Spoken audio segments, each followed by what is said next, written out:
Jeremy Bumpus from the Hot Rod Shop, Mississippi.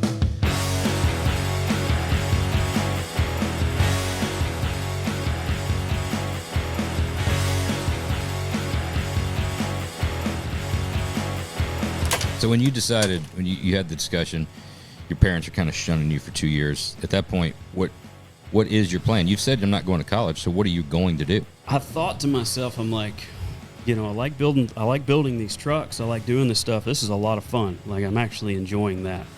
When we were doing the mini trucks, I was still building a mini truck that was a really like good quality, nice mini. I mean, going through like gapping it out and getting it laser straight and doing all this stuff. But you didn't really get anything from that other than another mini trucker going like, hey, man, will you do my truck? And they didn't want to spend the money. But when I did that car and I got basically went from mini trucks to that Mustang, every 50, 60, 70-year-old guy was coming up going, I want you to do my car. Like, I want it like that. And it totally just flipped a switch. I do not like long wheelbase trucks. Hard stop. Period. Flat out. That's the kind of stuff that I say. Yeah, you haven't learned from him, obviously. I know. I got. You find a controversial subject and just pick a hard. That's where it goes sideways. Welcome everybody back. Another episode of Oil and Whiskey. This episode is brought to you by WeatherTech. WeatherTech's cargo liner provides complete cargo area protection and coverage to defend against daily wear and tear. Laser measured for a perfect fit to the vehicle's exact make and model. Raised outer lip keeps messes contained, avoiding damage from scuffs, spills, dirt, and all your other daily mishaps. Great for hauling tools, sports gear, groceries, and more. A tough textured finish helps keep cargo from shifting during the drive. Easy installation and removal for quick cleanup. For those that are transporting their dog or other animals in the back area, makes cleaning up pet hair, slobber, muddy and wet paw marks very easy. Much more so than factory carpet. Offered in 4 colors, black, tan, gray, cocoa, to match floor liner and floor liner HP. 100% made in the USA, so you can be assured of its quality. Go to WeatherTech.com to check out the cargo liner today. This week, none other than Jeremy Bumpus from the Hot Rod Shop, Mississippi. Jeremy, Mississippi. We've been friends for a while. We've been talking about doing this. I think like the last 2 or 3 SEMAs, we've been like, man, we got to do this on the podcast. And we have like a great hour-and-a-half long conversation, and then we never do anything with it. We don't do it. Yeah. So now we're doing it. We're really doing it. Who is I said, hey guys, I know you're out of guest, so I'm gonna come now. You can blame it on Josh. You can blame it on me. Yeah, 100%. No, I followed up this time. I did what I was supposed to do. I kept decent notes from SEMA, so I made myself a lot of reminders. Good. That's been the problem in the past is you have so many conversations, you talk to so many people, and you know when you get on that flight home, you're like, I'm going to forget a lot of things. But good thing your phone's got a stylus so you can draw on there and write your notes. That's why I got it. Well, then, I almost messed this one up too because you sent an email. I said, yeah, let's do it. Yep. I was going to pick a date. Yep. Thought I emailed you back, I guess. You never emailed back. I started going through my sent emails. I'm like, okay, let's type in Josh here because I never heard back and there's no email. I'm like, oh, shit. That's the thing. Josh he's like a forgettable guy, right? So when emails go out, it's understandable. It's like, maybe I'll answer, maybe I won't. Like, it happens to me almost daily, and I'm like, yeah. Glad to have you back, man. I'll see him next year at SEMA. Dude, it is good to be back. What did I hit you with the other day in the park? That was right when I came back from vacation. You've been gone. We hadn't seen each other in 12 days. We see each other for 30 seconds, and I said something about, new glasses. Yeah. I said, I got to get some new glasses. And he said, you have to get some wide ones because you've got a fat face. Just like that there was nothing. It was literally, I'm leaving. I got to go get some glasses. So you get some wide ones because you have a fat face.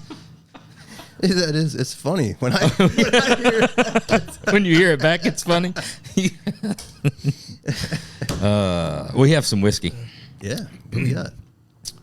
Chattanooga whiskey. You're the one that brought it, weren't you? Yeah, I brought it, but I've not tried this one yet. I would assume, I already told you, I figured Ian probably brought the same one. He didn't. I think I brought a little less heat. You brought a little less heat. I've actually not tried this one yet, though. Well, I kept getting told I needed to try it. We've had really good luck with all the Chattanooga stuff. Yeah. Ian gave us a lot of insider information. He's No, he's a knowledgeable quite guy. friends with those people, isn't he? Yeah, that's what turned me on to that. He kept telling me that that's what I needed to get, so I got it. While we're talking about it, how did you guys meet? I know we'll probably get into this story at some point, but you know what? We're talking about it now, so Television. Whenever I started at RTM, yeah. so that was when I think that was when I first met Ian. I may have met him before that because I can't remember when I started over there. There was at a Good Guys show, I believe, and we had a car out there. This car was doing good. Somebody approached me and said, "Have you ever thought about doing television?" I was like, "No." Like, what the fuck would I do on television? You know, it's like, I'm not going to do that. I wouldn't get in front of anybody and speak, like, right. let alone do that. But it could have been Ian. I'm not sure. So that may have been the first time I Did you meet him or his hair first? Well, I definitely saw his hair first. Yeah. Have you seen him with it down? No, I'd Okay. love to. Okay, Does he yes. look like- Do you understand why? You have to see that. Now you know why he puts it up. Is it To better be down? taller. I should, That's exactly why he dude, puts I it need up. your hair, so then I could fucking do that too. Oh. I'd be like average height, but that, Yeah, that if I stood this up, yeah, we're here. He Is is that- not going to like this. Is that like when you take like Phil, like a doodle? Like Phil, my brother has a golden doodle. It's a small feminine dog. It's an extremely manly When you dog. shave those things, it's like a different. It's like a different dog. The face is I would not. wildly different. I'm going to be the mediator. Yeah. I wouldn't call it wildly feminine. However, Just your I would average suburban also dog. never call it massively masculine. I'm trying to get him to even out. Yeah.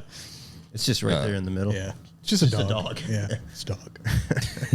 It's a suburban dog. Yeah. Yeah. Yeah. Yeah, if you thought this podcast was about hot rods, It's not. You're in No. for a treat. I don't know a lot about hot rods. Let's talk about other stuff. And neither do we.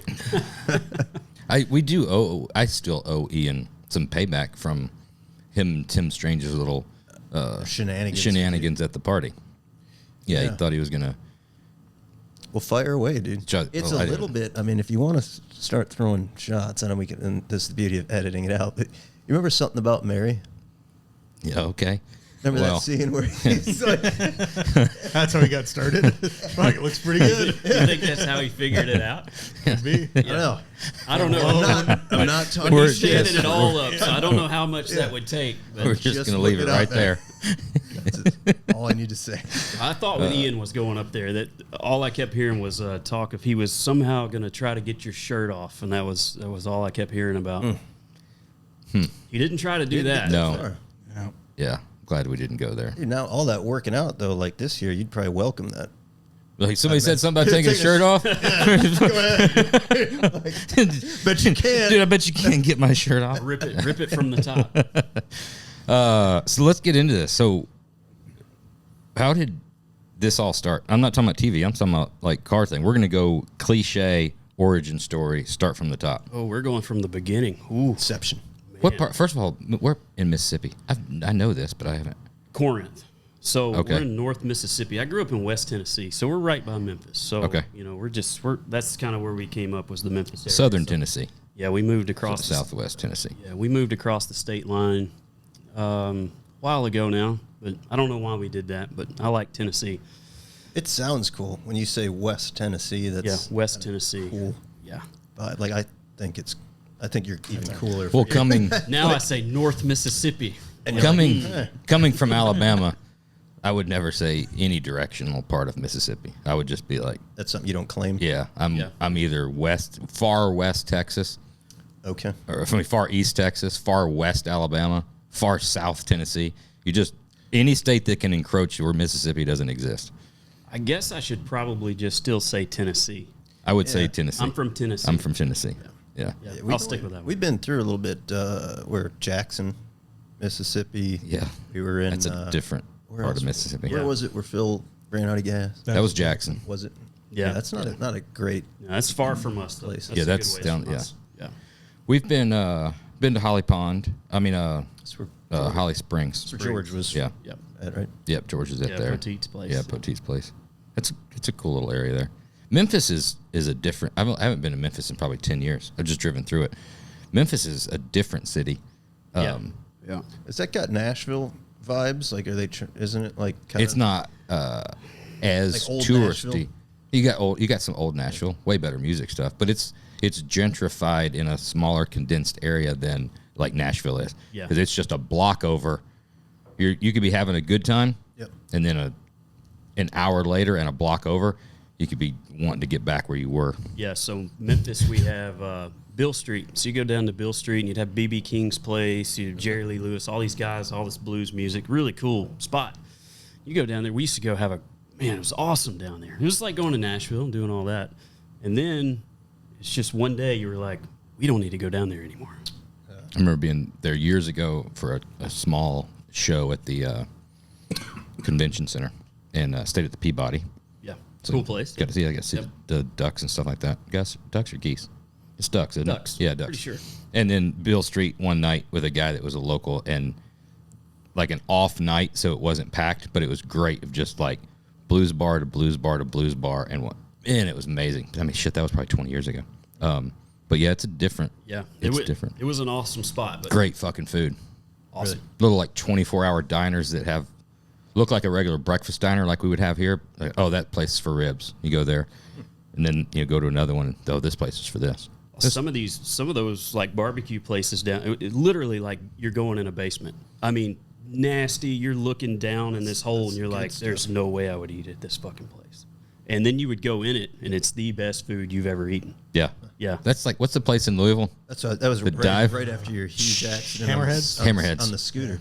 That was immediately after you crashed the scooter. That time, but we've been there other times. This was the story just about the restaurant. It doesn't matter Right, about that time. I was piecing it together. That's when we went Making there. the connection. Yeah. Right. But yeah, like a basement. That's Yeah, good place. In a subdivision, walkout basement. They have a big hammerhead shark on the side of the house, and it's phenomenal barbecue. Yeah, it's in a home. Yeah. So I was about to ask. So it's like a house. It's You Yeah. drive a house into a in a neighborhood, and go to a neighborhood, house. residential area. Wow. Yeah. Yeah, I don't know how they got away with that. Grandfather did Yeah. or something probably. But they just started doing it and then did it for so long. Yeah. Well, we went wildly off track. See, So Mississippi, it's southern Tennessee. Tennessee. Yeah. Tennessee. What age were you when y'all moved? To Mississippi? Yeah. Oh, that was just. Oh, recent. Oh yeah, that was. Oh, so you grew that was up 5 in years ago. Tennessee. Yeah, it was All 5 right. years ago. So you're a Tennessee. So where our shop is in Mississippi in Corinth, we're 20 miles from the state line. So we still lived in Tennessee. Finally Gotcha. decided just like let's move where we're right by the shop and we don't have to make the drive and do all that kind of stuff. So yeah, it was recent. Okay. Upbringing, like what got your parents into cars? Granddad? Who was into cars? Not really. So we always had my dad is kind of into cars, but nobody was out there in the driveway like working on cars. You know, nobody was building anything. My uncle was a painter, which that's probably where I started to get kind of the fascination with it, I think. But we had a 68 Camaro in the driveway since I was, 4 years old. My dad had some square body trucks. So I just always kind of had that itch, But I think we were in Memphis. I've told this story a lot, but we were in Memphis one day, played baseball out there when I was doing all that stuff. And I remember being at an intersection. Here comes a 64 Impala, 3 wheels through the intersection. And that shit was over for me. like on hydros, rolling. And that was it. That's cool. From there, I was like, That, first of all, for anybody, anywhere, that would be a thing. But from growing up in the South, seeing that in real life and not, in a music video and not in California and not in a magazine, Right. but in real life, that would be amazing. yeah, It's a rare thing. I mean, it absolutely just flipped a switch right there. Yeah. And the next thing I knew, I'm trying to work on that Camaro in the driveway, and I started doing all that kind of stuff. But all this stuff for me really it was an accident, like all of it.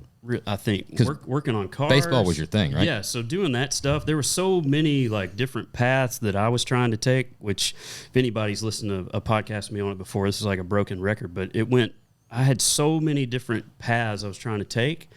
And I got to a point where I was like, I don't think I'm going to make any damn money at any of these paths. Maybe I should do something different. And make significantly less. So you picked hot rods. Yeah. I'll show I 'em. made the smartest decision Watch how little I can make. and picked hot rods, which I don't know how any of it happened. But Work the most, make the least. How serious was the baseball? it was thing? pretty serious. Like that was a thing. Like, because when I started, I started playing as a kid, obviously, like T-ball, 4 years old or whatever. But when I got up to about 10, we started doing travel ball, which travel ball now is a very common, like. Phil is living. Yeah, I know you're living the life, and Phil's living. Yeah, and I know it seems like that's what all the kids do now. When I was growing up, if you played travel ball, it was like. Yeah, you were legit. It was a Holy kid shit, or you two played from travel ball? this town and a kid from this town. I Yeah. mean, you had to travel to go play travel ball. So we would go to Memphis to do that. So pretty much every coach I had was an ex-professional baseball player. That whole thing. So then, obviously played all over the country. We played ball up here. I mean, every state, exception of Alaska and Hawaii and stuff like that. Yeah. But, we played all over. And then, we just kept doing that. Got to a point through high school. Then I had scholarships from all over the place. I was like, man, this is going to happen. And then I don't know what happened with me, but I was like, I don't want to do this anymore. I was so burnt out.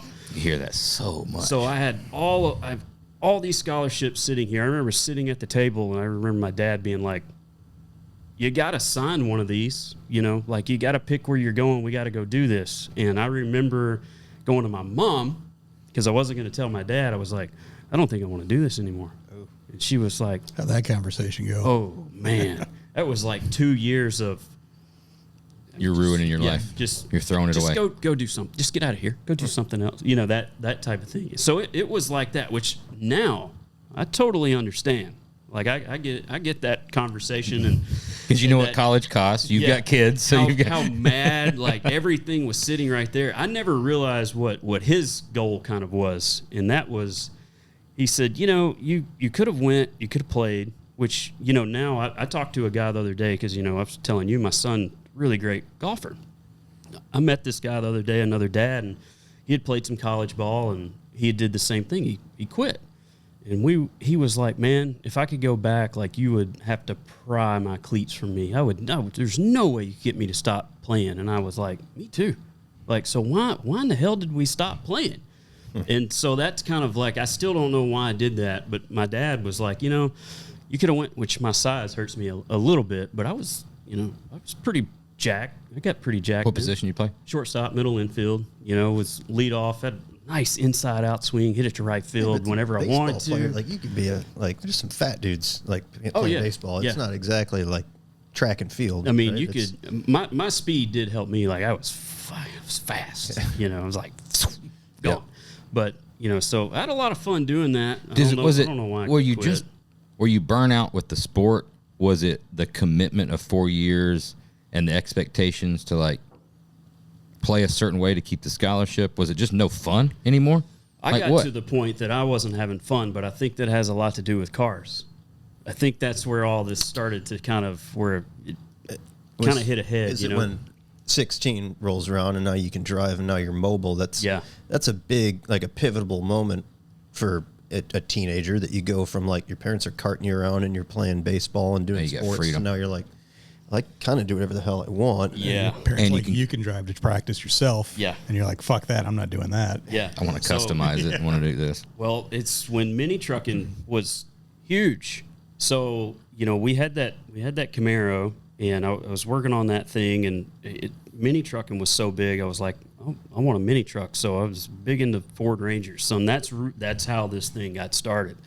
Was I'm going to school, and this other kid, he's like, I'll put some wheels on my truck, and I was like, shit, I'll do one better than that. It's like, let's get wheels, let's dump this thing. So that's how that kind of really kicked off, was the mini trucking stuff, which is why I've kind of come back to a lot of it. I think. But what year was this? This was late 90s. What year did you graduate? 02. Okay. So 98, 2000 ish. Was huge. Yeah, it was popping there. Yeah. Mini Truck Nationals. Yeah. Oh, man, it was huge. And Spring Fling in Panama City, that was a big one. Like, I remember going to all these shows and was like, this is great. Yeah. This is the most fun I've ever had. So going to practice 7 days a week for 3 hours a day and lifting weights and hitting a bat against a 40-inch mud tire, I'm like, it's like, I don't know. This is not, obviously, like, I wish I would have went back and finish that out just to see how it went. my dad's whole thing, he was like, all you had to do was sign that, single A contract or whatever, go pro. And he goes, $200 an hour, you go give some kid hitting lessons. Because, like, what a way to live. And I'm like, yeah. Build hot rods now. Shut up, Dad. Don't rub it in. Oh, Phil's living that life right now with his son. I think your son, he signed with Puerto Rico or Cuba? We're still trying to decide. All right. So how old is he? He's 11. We're just baseball nonstop. Yeah. Just got back from a 8-day tournament in Branson, Missouri. I got a 4-day tournament starting Thursday, 4-day tournament next Thursday, 5-day tournament next Wednesday. It almost makes you look around and wonder how people work or have a job. Yeah. I'm doing that with the conversation many That's what the we golf discuss. tournaments right now. That's what we discuss every time he comes back. That's like the conversation we have. It's like, what do these guys people all do? Because they're like, I think we've got it almost easy. There's a couple kids on the team that have 2 or 3 brothers that also play older, traveling into high school. And it's just, They have to I got be some friends like that. I don't know. multi-billionaires. It's the only I don't way know to how survive. fleet of jets just to get to all the places. I don't know how you keep up with the time and the money like that. When you have 2 or 3 kids that are in these sports, they're fly. My buddy right now, he's in DC for his daughter's lacrosse game, Yeah. and they're every weekend flying somewhere for 3-4 day weekends. Like, man, All for them to grow up and be like, I'm tired of doing this. Yeah, fuck it. Thanks. I want to It's coming. build out roads. It's the starting early and the added, especially the added pressure as you continue to get better, and then everybody's chirping in your ear, and you've got the pressure from sometimes parents, sometimes coaches, sometimes other. Yep. Then it keeps like it would be tough. Yeah, so, it was really hard. There's really good thing. I tell people all the time, too, though. It's like, put your kid in a team sport. Yep. Like, put them in it. Like, let them have that, and let them depend on somebody else to do something. And, like, I find now that all that stuff really helps me now because, you're building a car. You got 4 or 5 other guys building it with you. Like, you can't do it yourself. You gotta let that guy go and let him do it. And I think all that stuff kind of taught me a lot about that. So when you decided, when you had the discussion, your parents are kind of shunning you for 2 years. At that point, what is your plan? You've said I'm not going to college, so what are you going to do? So there were a few other things I was doing. One was I had this bright idea that I was going to make it in a rock band. So I was doing that. So all through the years of playing ball, me and a couple of my buddies had a little band, playing little festivals around, doing that kind of stuff, having fun. And I thought, man, we could do this. What'd you play? Guitar and drums, both. So I started out in that band. When we started it, I was the guitar player. And then as we're going through, we live in a small town, man. I mean, like, I heard, me and Fuller talk about it. He was like, isn't it amazing how me and you have, done what we've done? We're on television, all this, and we come from a small town. And, like, yeah, how many people were in your town? He was like, it was like 30,000 people. I'm like, yeah, there's like 3,000 in mine. Like, we have a blinking light. We don't have anything. So when we were doing that, I was playing. There were no other musicians really, so we ended up coming across another guy who played guitar. Our drummer had quit. Like, what are we gonna do? We don't have a drummer now. And I'm like, I'll take that spot. So then I started drumming. So then I'm doing all that stuff too, trying to fit that in. Where that was still one of those things. I remember my dad was like, you need to be out there like fielding ground balls and put the guitar and the drums down. Like put it down. I'm like, no, I love this shit. This is what I love doing. So I was doing that too. But the thing that I was really actually what I figured would be the career was I wanted to go to school to be a teacher. So when I ended up going to college, and even though I wasn't playing ball, I was going to be a teacher.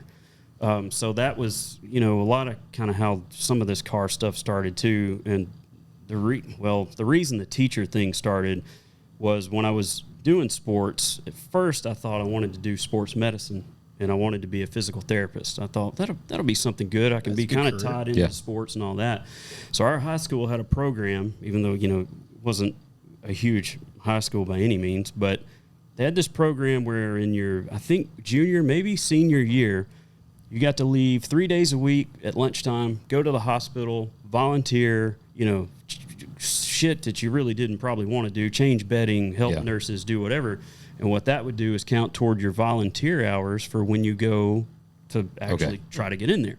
So when I started filling out all that stuff to go to school to try to be a physical therapist, they wouldn't accept my volunteer hours. I was like, I've got all these hours. Yeah. And they were like, sorry, we're not going to accept it. I don't remember what happened with it. I don't know why that was. I don't remember exactly. But I just know at that point I was like, screw this. I'm not doing it all over again. So I was like, I'll go be a teacher. So I went to school to do that. And then in the middle of that, I'm still just building cars and stuff. So that's kind of how that's starting to progress from there. And you're building stuff for yourself at that point. You're pretty much, yeah. Building mini trucks and mini trucks and stuff. And my buddies all had mini trucks, and they randomly show up and be like, "Hey man, you put a license plate box in my tailgate or whatever." So I'd do little stuff like that for people. And then so as I'm going to school, I started subbing. So I started, so I'd have the school would call and say, "Hey, Miss So and So is going to be out tomorrow. Would you like to sub?" "Sure, love to." I'm not in school that day. So I was going to school 3 or 4 days a week. So I go and I'm subbing and I'm doing all that, and I started subbing a lot for 7th and 8th grade, and about a year of that, I was like, you realize no way. These kids are fucking assholes. This is the fucking craziest thing that I've ever done. And you're like, shut up. And they're like, fuck you. You're just like, come on. Movie day. Dude, that was me. I mean, I remember that era when a sub came. I mean, it was fucking just. It's a prison. Wild. It's a prison. It was. I remember sending people to the office. People just cussing me out. And I'm just sitting up there basically like, hey, I don't care what you do. Just don't get crazy. Yeah. Stay calm. Don't get anybody in here and get me in trouble. But y'all are coming in at the worst, like It's a the worst sub, age group. And a worst age group, but a sub comes in with zero respect. Like there's no authority that the kids give a sub, because it's like, you're temporary. Yeah. There's nothing you can do, even though it's false. Like they can do stuff, right? They can have the same authority, but it's literally like, you're just temporary.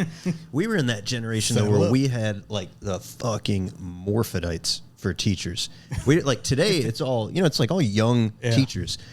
It's like right as I graduated, there was this big shift. I had old teachers too. We had that last generation. I mean, they would come in like hobbits. We had Toad Gannigan. Remember Gannigan? Like they were nicknamed, and Phil had him. His friends had. I had him, and just like there was no young dudes coming in as like a sub. There was nothing that I remember. 100 years old. No, it was I had all old teachers. Most of the women teachers I remember, like literally, they came to school every day. It looked like a nightgown. Oh yeah, you know what I mean? Yes, big gray hair nightgown, and it was like, yeah, you got slapped in the hand with a stick if you did. Just crazy. We had Mr. Hall, who was had this like walrus beard that was cigarette stained. Like all yellow and brown, and he'd come up and he just had like this standard move. He'd creep up on the girls' desks and just look like just straight down their shirts.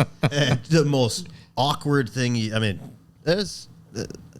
probably went to jail for it. He didn't, but we had other ones that got bounced for similar violations. That's just scared the hell out of me, and nobody could. Obviously can't do half this stuff now. But he was this huge black man. He was so big, and if you did anything wrong in there, we got. I don't know about you guys. We got licks. Did you really? Yeah, you'd go out in the hallway. You'd put your hands up against the locker. He'd have a big paddle, and you'd get 3 licks as hard as he could fucking give them to you. So what this man would do is we would be in there, Tennessee. and if you did something wrong, he would be like, "I'm gonna break your water, boy." You'd be like, "You're gonna what? Break my water?" Yeah, that sounds bad. It was that one, and it was that one, and always one more time, and you're gonna climb that wall because you go out. I'm not fucking with that. So when you're in class, like, it was crazy. You'd be in class, and there may be another classroom down the hall, another teacher, whatever it is. You just you'd be doing a test. It's real quiet, and you just hear bah, bah, bah. Just like somebody just got lit up. I bet he didn't have many problems in his classroom. He didn't have any from me. Yeah. I would have thought you would have respect coming as a substitute teacher, though. I mean, if that's the other teacher base, you got a young guy who is into mini trucks in a rock band. Right. Like Yeah, you you gotta, probably Yeah, but the kids don't really get to know the sub. It's not I like, don't- hey, yeah. before we pass judgment on you as a substitute, tell me a few things about you. It's just like, nope, I don't. No, General you would. look. I I'm don't sure think you they weren't. gave a shit. Yeah. You would think that. It'd be like that movie with, was it Mark Wahlberg, Rockstar, where he like shows up. He's got, Yeah. I think it's to work, so he's got a little eyeliner left on still. I'm in a band. Yeah, that's a tough era. So man. that that kills that path. So you're like, I'm not doing this shit because I'm not gonna deal with these kids. Yep. Basically. Were you bummed about like the summers off that you weren't going to get anymore? That was the only reason I decided to do that. It's like, I'm going to get summers off. I'll be a baseball coach. I was helping the coach. It was the coach I had in high school, so I was helping him. I was the assistant coach, and I thought that's what I would do. That'd be an easy career. Nobody ever told me, like, that's why I think we might have talked about it, but my parents were just like, just, go to college and just do something. Teacher, whatever. But nobody ever was like, teachers don't make any money type of, it was like, It's just a job. yeah, it's just, You got a job. That's it. It's respectable. Does nobody tell any of them that? It's like they figure that out like 10 years into their career. I They're guess. like, oh, I think I might have been telling you. I can't remember, but I started this thing with my kids, and if they watch this, they're gonna figure it all out. So, like my oldest one, she's gonna be 18 this year. She's about to go to college. So she had this idea for what she wanted to do, and I had no clue about what it was. Something in the medical field, and it was something I'd never heard of. I look it up. Pays not great. It was kind of weird hours type of a lot of stuff with it where I'm like, I can't see her liking this job. So I walk up to her and I'm just like, she loves like to debate. She's in like the drama club, all this kind of stuff. So I go, have you ever thought about being an attorney?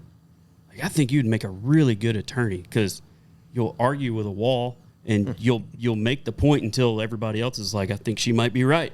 And I'm like, have you ever thought about it? And she goes, no, I haven't. So I kept putting that in her head, and now she's going to school for law. And I thought, that's cool. uh-oh.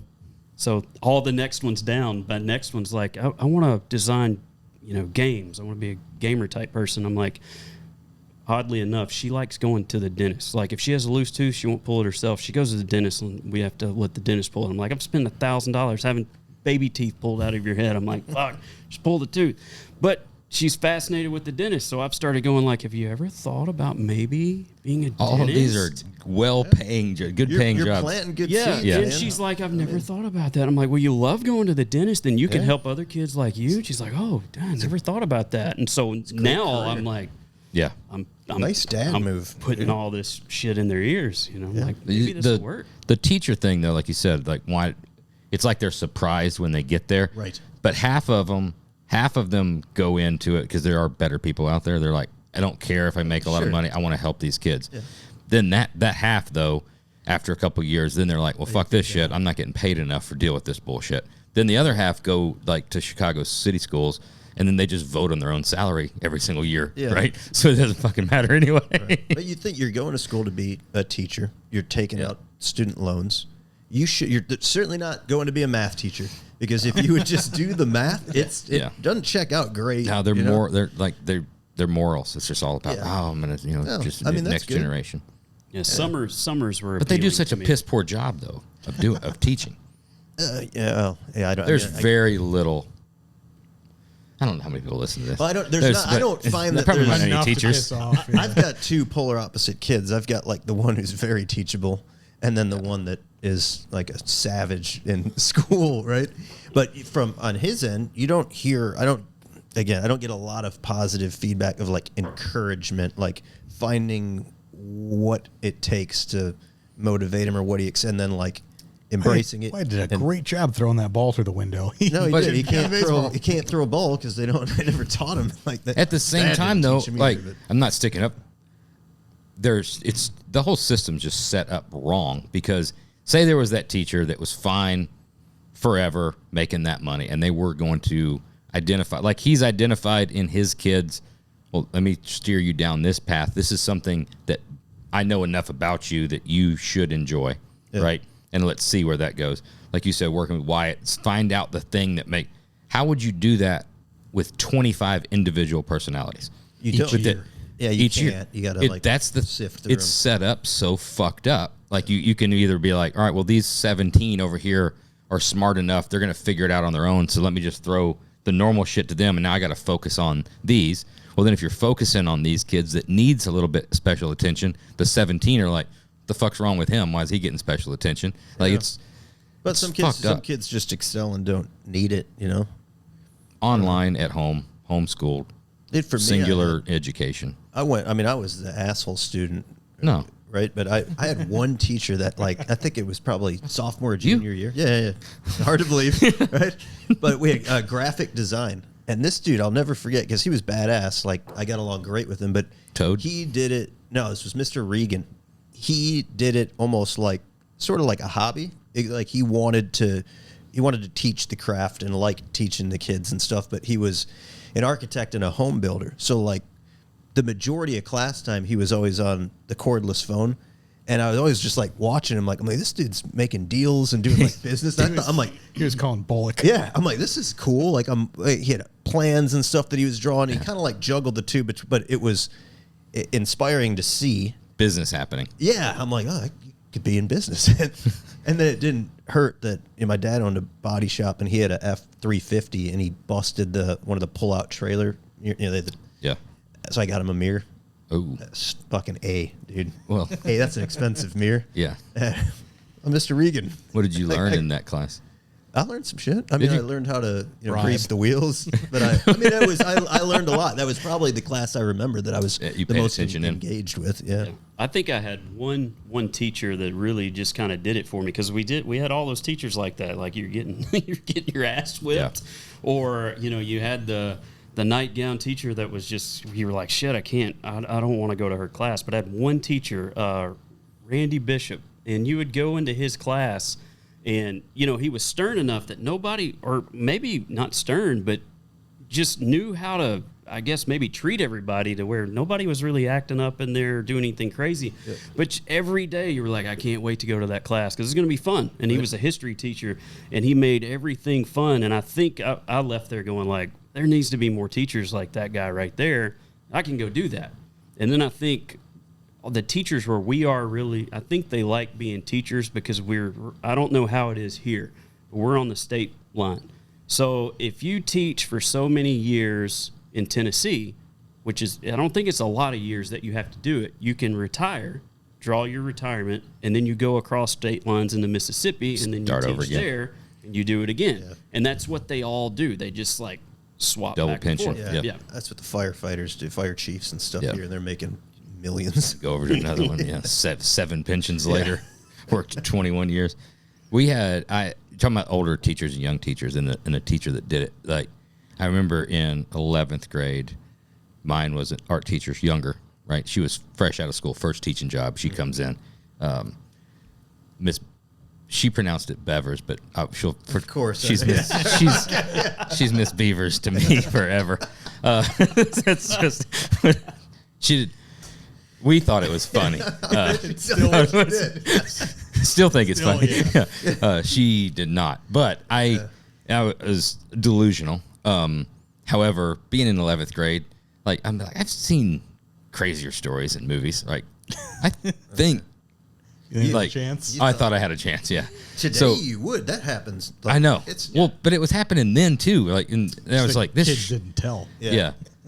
So in my mind, I was going to play the long game. Like, we've got a whole entire year together. Like, she's going to end up falling in love with me. Like, you're like, she didn't like. But I also Super Just Games or something. What were you going to do? But I also couldn't stop calling her Miss Beavers. Even no matter how mad she got, but all my friends laughed and we all laughed together. So anyway, I was into art already. Yeah. So I enjoyed the class. She was really good. And I was trying to impress her. So I tried to work even harder. And I remember a couple of months in, she finally she knew. She's just like, I just want you to know, I appreciate the effort that you're putting in, but you do realize nothing's ever going to happen. So you're pretty subtle with it. Quit trying then, did you? This is great. We got another semester. Were you cutting up, making flowers? So you're stuff? saying there's a chance? Yeah, Miss Beavers. No, I just yeah. I was not a good student. Yeah. I mean, I've said it, I don't know how many times, that from probably 6th grade on, I never came to school with anything or carried anything to any class. Like, I never had, like, an item. I remember my mom and dad always, too, like, well, we need to go get school supplies. I'm like, no, we don't do those. Like, there's no school supplies. You know the list? Yeah, like, no, don't worry about it. I don't need anything. So what did you do? I got by. Like, I did this. It was, I did this. I'd have a bag, but it was just empty. Oh, I never had a bag. I had a locker that you started out with that just became a storage space. And I remember having at the end of the year, I saw it at the beginning of the year and don't remember how all the things got into it. And at the end of the year, it was just like, oh, there's that Baja. I've been looking for that Baja. I pull over. No, But yeah, you would just show up to class. And I mean, if you do it long enough, like, it just becomes the thing. It's not like anybody's surprised about it. Yeah. And I mean, a teacher would even, like, few of them, like, all right, yeah, your book's behind the thing. You'd let you borrow a book or whatever. I mean, it didn't matter. Get used to it. And then there's always girls around that lend you a fucking 4-way color pen, you know? Yeah, I always had, never had a I always thing. had it worked out that there was somebody in every class that would hook it up. Yeah. You know, before, like, I'd show up to school early and you'd sit in the cafeteria. It's always had laid it all out so I'd have somebody I could copy virtually everything off of. Yes. But so you'd turn in some homework. I mean, I passed all the classes. Oh, I did. I passed. But I did the same thing as you. I showed up with nothing until my mom eventually put me into. It was called Geared Up for Learning. It was a special. It was like kind of a special class. Not kind of. It sounded like it was. It was a special class. That's rough. In my free period, and then they would check like Geared up. Yeah, for remember learning. got to take a special bus yeah, there. your Chandler. Did you guys use Chandlers back No. then for your No. assignment? There was like think we're the only 3 one. square mile radius that used Chandlers. Nobody Okay. else. I don't even know what. Oh, what it's that is. just like an organizer, like a calendar that you would write your home, like your daily No. assignments in. So that became a thing. And my buddy Fenn, he would take it He's and an just. artist. You want to talk about an artist? Oh, I've heard. Upset. It was like super bad. Yeah, exactly. Picture super bad, and then I wouldn't know, and then I would go into this class, and then they checked it. It was very. They really embarrassing. thought you Yeah. needed Yeah, it was embarrassing. something. I learned very young, actually from my grandfather. He didn't mean to teach it. He didn't mean me to take what he was saying in this way, but I learned it from him, and then I actually passed it on to Blaze in 10th grade as well. That talking about going to class without anything. Most women, and especially girls of that age, love a project. And there's always going to be somebody in that class that thinks that you're not applying yourself and you just need a little help, right? So there's always going to be the one that takes in, like, the stray dog. Mm-hmm. So just accept the help. Because there's every single class, every single grade, there was the girl that was like, oh, that's fine. I'll help you out. I'll do this. Just embrace it. Yeah. Take the help. I mean, I was completely, wrong for doing all of that. But it got me through high school. It got my son through high school as well. And there's always you make great connections and It's problem solving. I mean, building hot rods now, it's the same. It's all problem solving. poor So, Sarah Huffman with her glasses. She, for 3 years straight, did just about everything. I couldn't figure out after when I look back on it why I wanted to be a teacher because of how I was in school. Like I had everything there, but that was because we had a locker and I stacked the books in the locker and I'd go get it before class and I would go in there. I didn't take anything home. Yeah. I didn't make any extra effort. But we had one class. I never remember doing a single piece of homework. That we had. Ever. We always had to do vocabulary words. And I remember all this vocabulary stuff. And I'm like, man, study all this shit. I would write it so small in the palm of my hand, like 20 of them. I mean, it would look like a blob of black. Yeah. And I would just be in class like this and just get them done. just get them done, and then I'm going to be a teacher. It teaches you what to look for, though. Yeah, I would have known that. Yeah, The graphic calculator. Yeah. The big one Yeah. you could type everything into or put a Post-it note in the backside of it. Same thing. Write Yep. the entire book. Do you know what pisses me off about that calculator? One, it was expensive, right? And it was a thing. And then they shamed you for not having one, right? And that was the only time that I was like, man, I wouldn't probably remember to bring it, but I kind of like sad that I don't have one. But then they never did a class of like how to use that thing. So if you did borrow one, that thing had buttons. Yeah. Too What many is- buttons. Dude, what does it need to, like, now you got your cell phone. This is Well, fucking just- waste of time. Yeah, Yeah, even what a did regular this do? calculator. I don't know if it was this way here. We could not use a calculator. You were there was no calculator. You go into math class, if you had a calculator, you were out Oh of man, there. there was So a then they special were like, class on that. When you go to work, when you go out in the work field, guys, you're not going to be able to use a calculator. What do you? Yeah, you're gonna use Excel or you're gonna use your phone. They missed the fucking mark on They that one. were teaching the wrong thing. What was it? Was the TI 3200 Texas 82. Instrument? TI 82. graphing calculator. Yeah, the slide thing on this thing. Yep. But it had like You can play Games. Snake. it was with Drug the red Wars. buttons and then the yellow buttons and the dark, like so many things on it. But Spell things upside down. yeah, you can. Yeah. It's like, hey, dude. Hey, dude. 58005. It says butt. Yeah, that was all we used them for. Yep.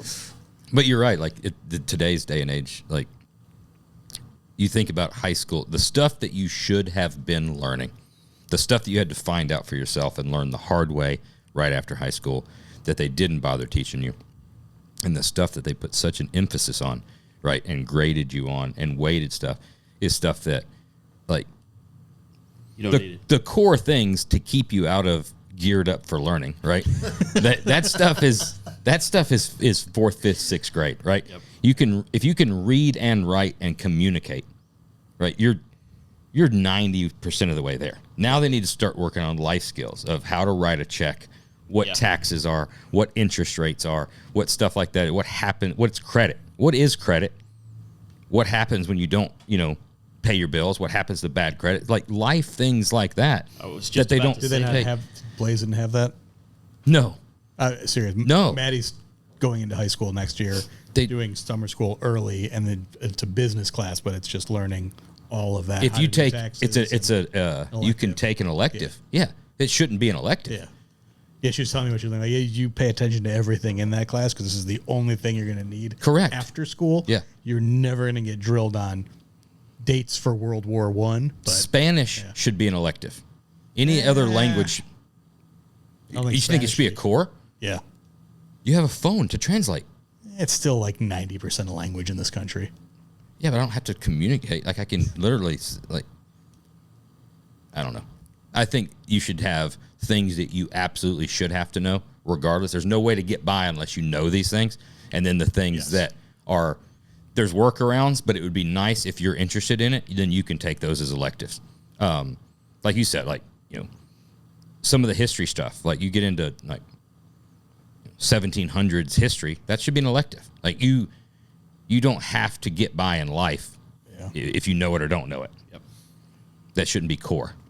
I would have done anything for them just to have like how to invest your money. Just something like That's that. the stuff that should would have be been great. That's the stuff that should be core. And I was 30 years old before I was like, maybe I should start doing that. Oh, yeah. It was and that stuff should be, that's when you can get into actual talented teachers that should get paid, because some of that stuff can be theory or opinion based. Like, it's my opinion or my theory that investing should work this way, and you can either take some of that or not take some of that. Once you get past simple addition and subtraction in today's day and age with the devices that you have, that's the end of math. That should be the end of math.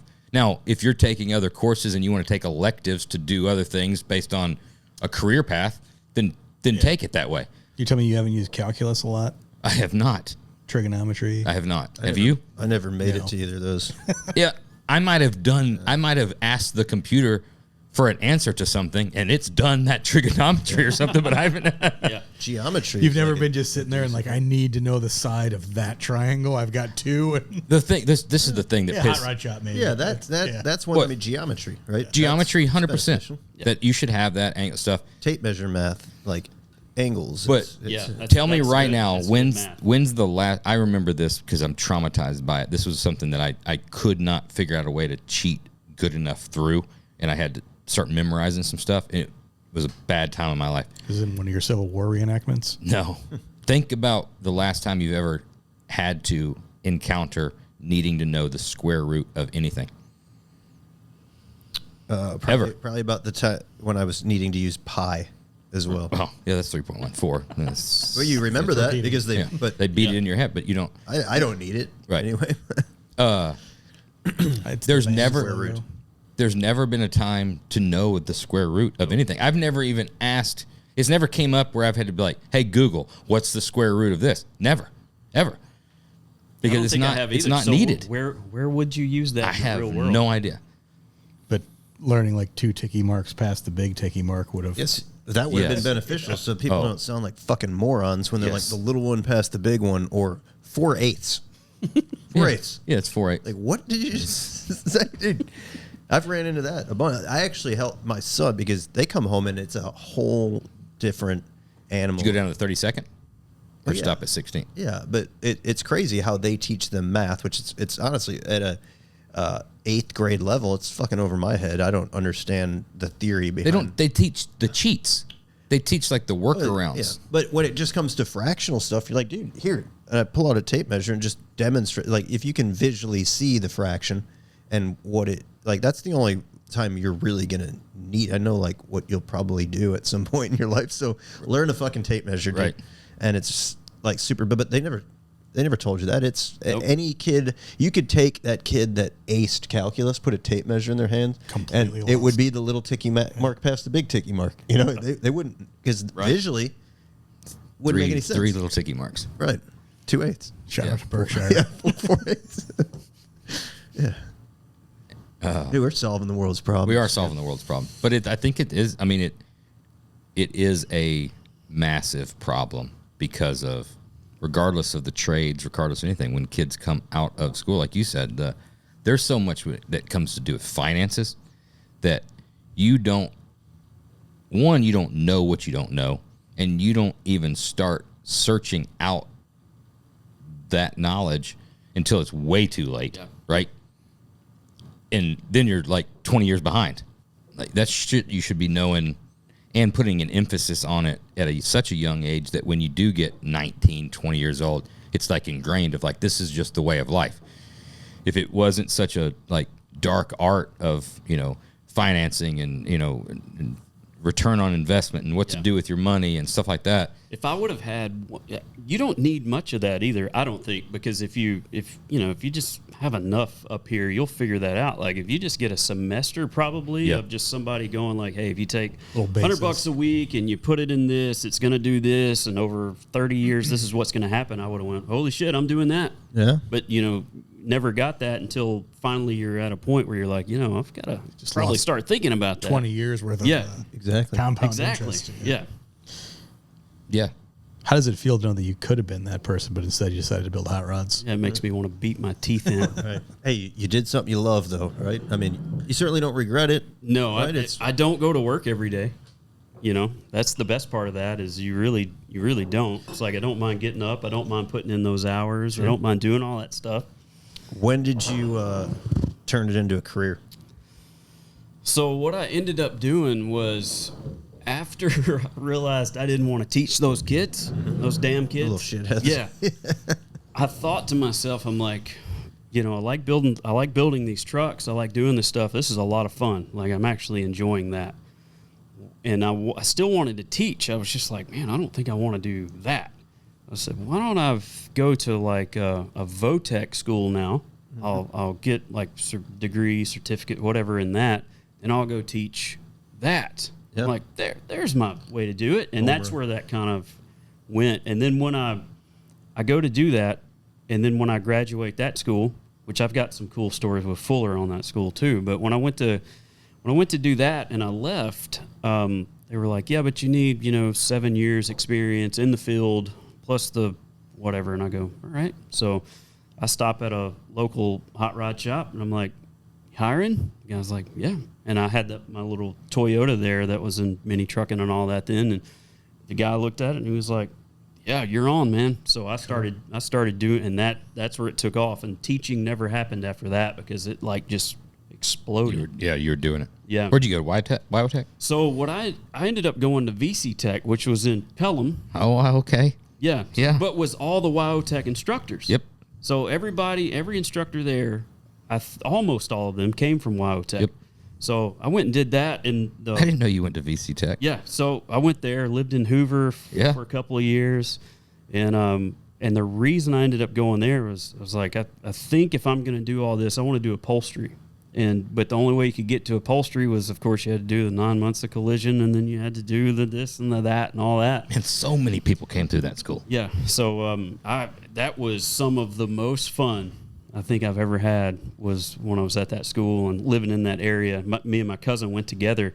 I was even like, man, when we finish here, let's go further down south. Let's go to Florida. And he was like, no, man, I'm out of money. I got to go back home. So we went back. I was not going back. And somehow I kept going back. But, and the tech schools, they sure bred a lot of talent back in from our generation. I mean, I'm the same. I graduated in 01. So Josh's significantly older than all of us, but we're all in a sort of a similar, age bracket. But there was a lot similar millennium. Yeah, there was a lot With of me talent being older. in that era. I mean, just look at some of the guys out there today that have been through WyoTech and some of the tech schools, and you just don't see it. I don't know where it's gone, but I mean, WyoTech's kind of a thing of the past now, right? But yeah, it's not what it once was. I mean, it was just like everything. It has an arc. That was the holy shit. We got to hire the best of the best to be the best of the best, and then we got to we're making some decent money. We got to figure out how to make more money. Yeah. And then those guys are like, fuck this. That's all they care about is the money. Let's go to this school. And then it was great for a while until it wasn't. Yeah, and I don't know what happened with all that, but those instructors that I had through there, man, those were some talented dudes, unbelievable guys. That'd have been what, 03, 04? Yeah, somewhere in that. Yeah. So Vinny was there at that point in time. Vinny went there. Ben went there. I think Russell, that came from Paul, that worked for us, was there. I mean, obviously Prosser and Fuller coming over. I mean, Fuller coming over, that was the coolest thing. I think. So Tim Strange did some classes down there. I don't know about what, but he did. That's just a shot at Tim. I learned more from Prosser than, man, that dude is. That dude does. If you know him, or you know about him. But he's not exactly like a famous guy. Yeah, but he is talented. It's one of the most talented people I know in so many different things. Yeah. Do so much different stuff. And he's the guy that's always when me and Fuller both were doing the show and all that, and he's like, hey man, don't forget about me. It's all I hear out of Prosser. It's don't forget about me, man. So got to bring his name honestly, up. He sees I haven't forgotten about him. He's really what's made Fuller what he is. I mean, honestly, it was Mark Prosser behind the That scenes. and Fuller's color contacts. Yes. yeah, that's true. The eyes. Fuller's got it going on from a physical kind of look. I know he looks an attractive dude. I like him. He's man pretty. I've known him for a long time. He is aging. Really? Yeah, he is. Brian, I had no part of this. Yeah. He's the thing about Brian, and I love Brian. He's gonna give me shit too. Brian is aging, but he's dressing younger at the same speed. You're gonna hear about that one. every week it's like, oh, dude, I get it. Some more camo. You're not gonna hide the fact that you're getting older. You don't think you're doing the same thing? Probably. Would you That's why say I he's noticed aging significantly worse than you? No, I'm aging worse than him. Okay. I'm aging worse than him. He hasn't gone all white yet. I'm with you. I'm a week away from dyeing it black all the time, so I'm used to it. And I don't I'm not going to say anything negative about it because it's just the way. It's just the way you look. I won't say anything positive about it either. Right. But what's funny is I get all old these pictures. Well, I get all these memories pop up. It's not good. And the one, it was 2018, I think we were on Pacific Coast Highway where we had the little squirrels. We were fucking with the squirrels on one road tour. Giuseppe? Yeah, little Giuseppe. And dude, your hair is like jet black. It was darker than it is your now. Beard is dark. What kind of stress happened to you, Josh? The last 5 fucking years, I guess. Lots of things going on. And age. Building chassis. Building lots of chassis. Getting things going. I got a daughter in high school and a daughter in college and a son that just graduated high school. I mean, all that shit. Just Oh, That's fine. It's coming. Yeah, it's coming. There's a couple in there. It's coming. happening. Hey, remember what you said about Fuller next time you strap on those red Vans and camo pants. All I was thinking about right now when I said it, I I'm like, I was teeing it up. Dude. I was gonna say red. 100% I was gonna say teeing it red up. shoes and camo, and then I knew as soon as I said it, you were gonna come at me. Yeah. That's what us older men do. Yeah. We have to try to hip it up. I did it this morning. I got like a lot of Vans. I like shoes. You know, kind of like a woman maybe with shoes. I got some American flag Vans, and I don't wear them often. I threw them on this morning, and I looked in the mirror. I'm like, I'm too old for this shit. I'm too fucking old for them. 43 years old. I'm like, I think I'm 43. It just looked like. I know.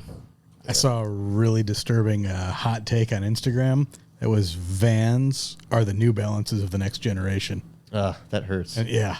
Yeah, that's all this. I'm wearing New Balances now, so they're comfortable. They're smart. Not right now. Not this very second. Chuck's still for work every day.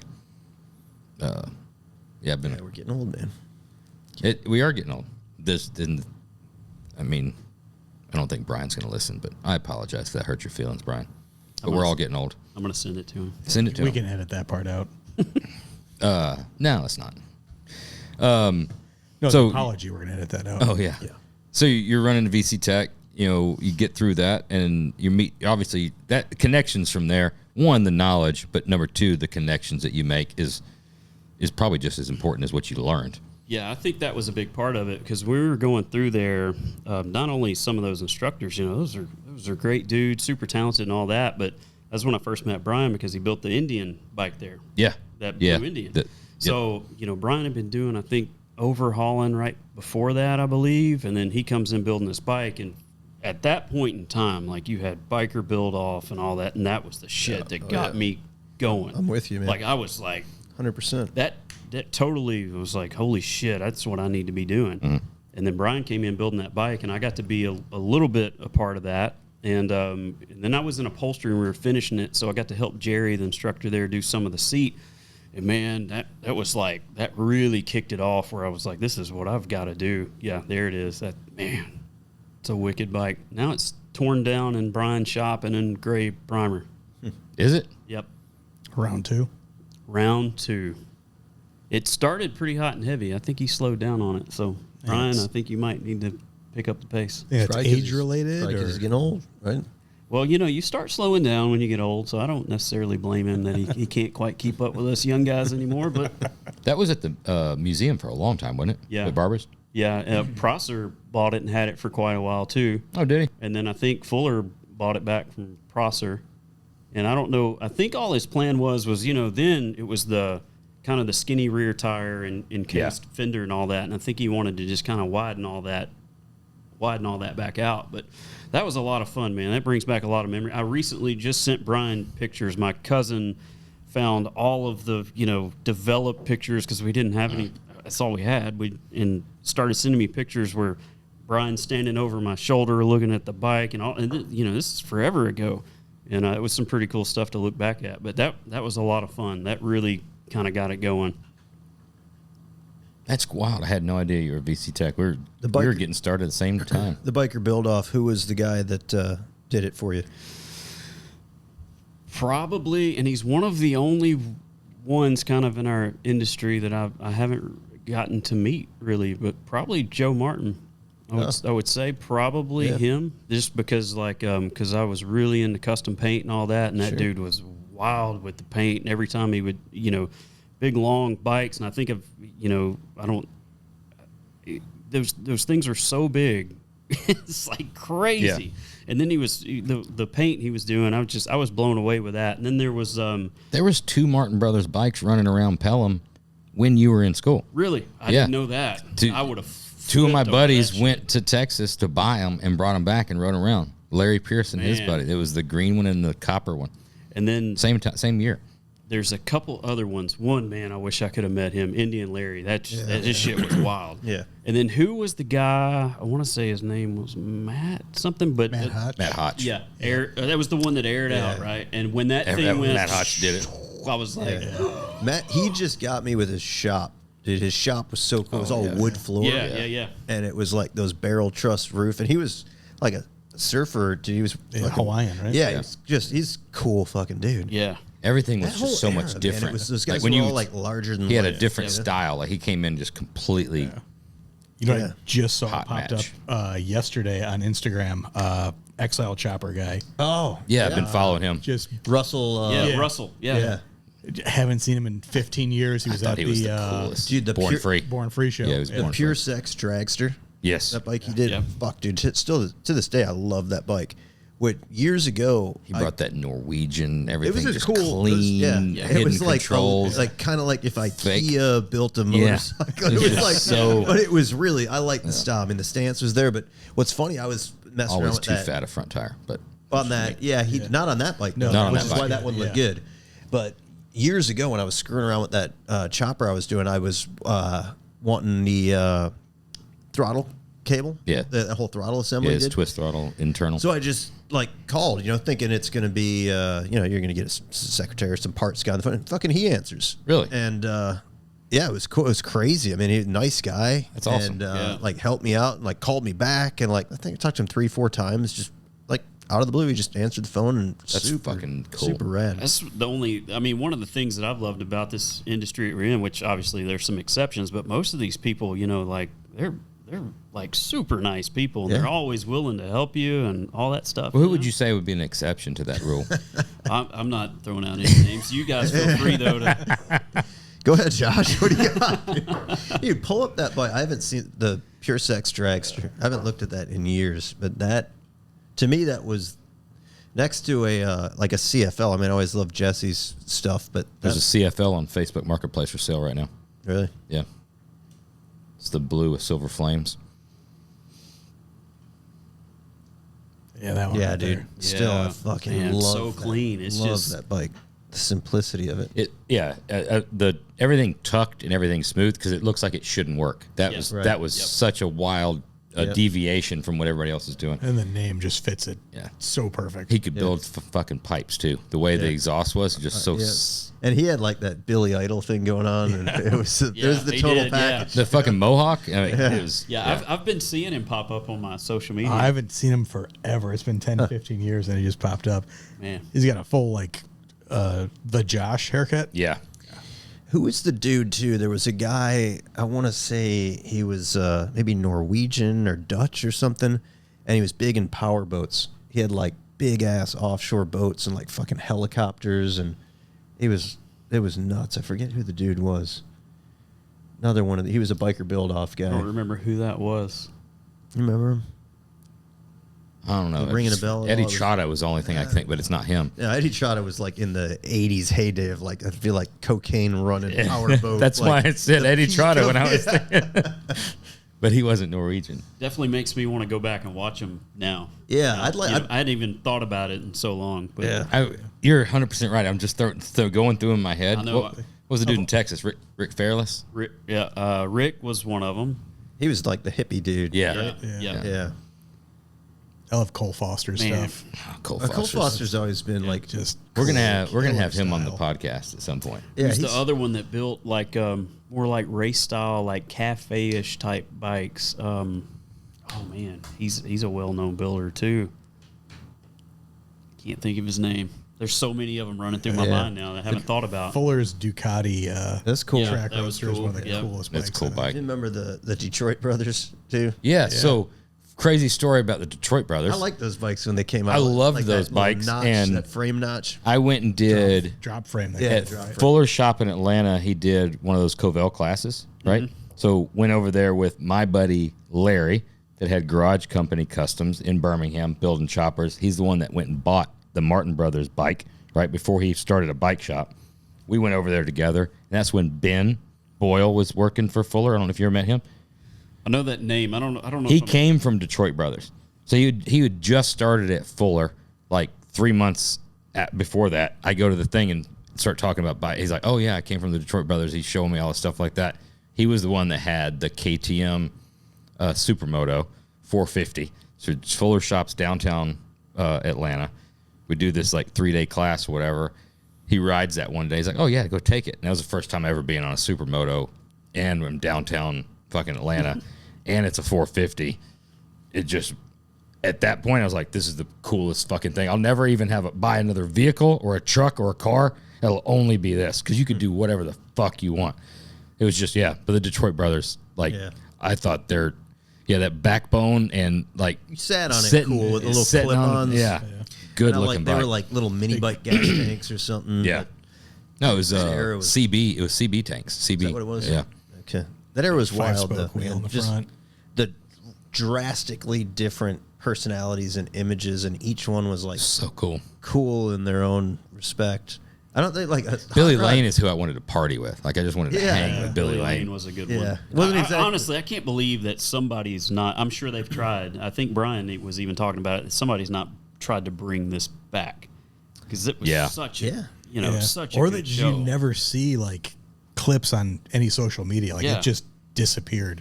But There's so much stuff that it's comes so back. we've talked about Motorcycle Mania obviously a bunch on this podcast. So many different people in this industry have been influenced. A bunch of guys in our shop were influenced of it. And what's even funnier is guys that have been influenced by it, and then other guys that are wildly talented, way younger, and you say something about Motorcycle Mania, and they're like, "Huh? What?"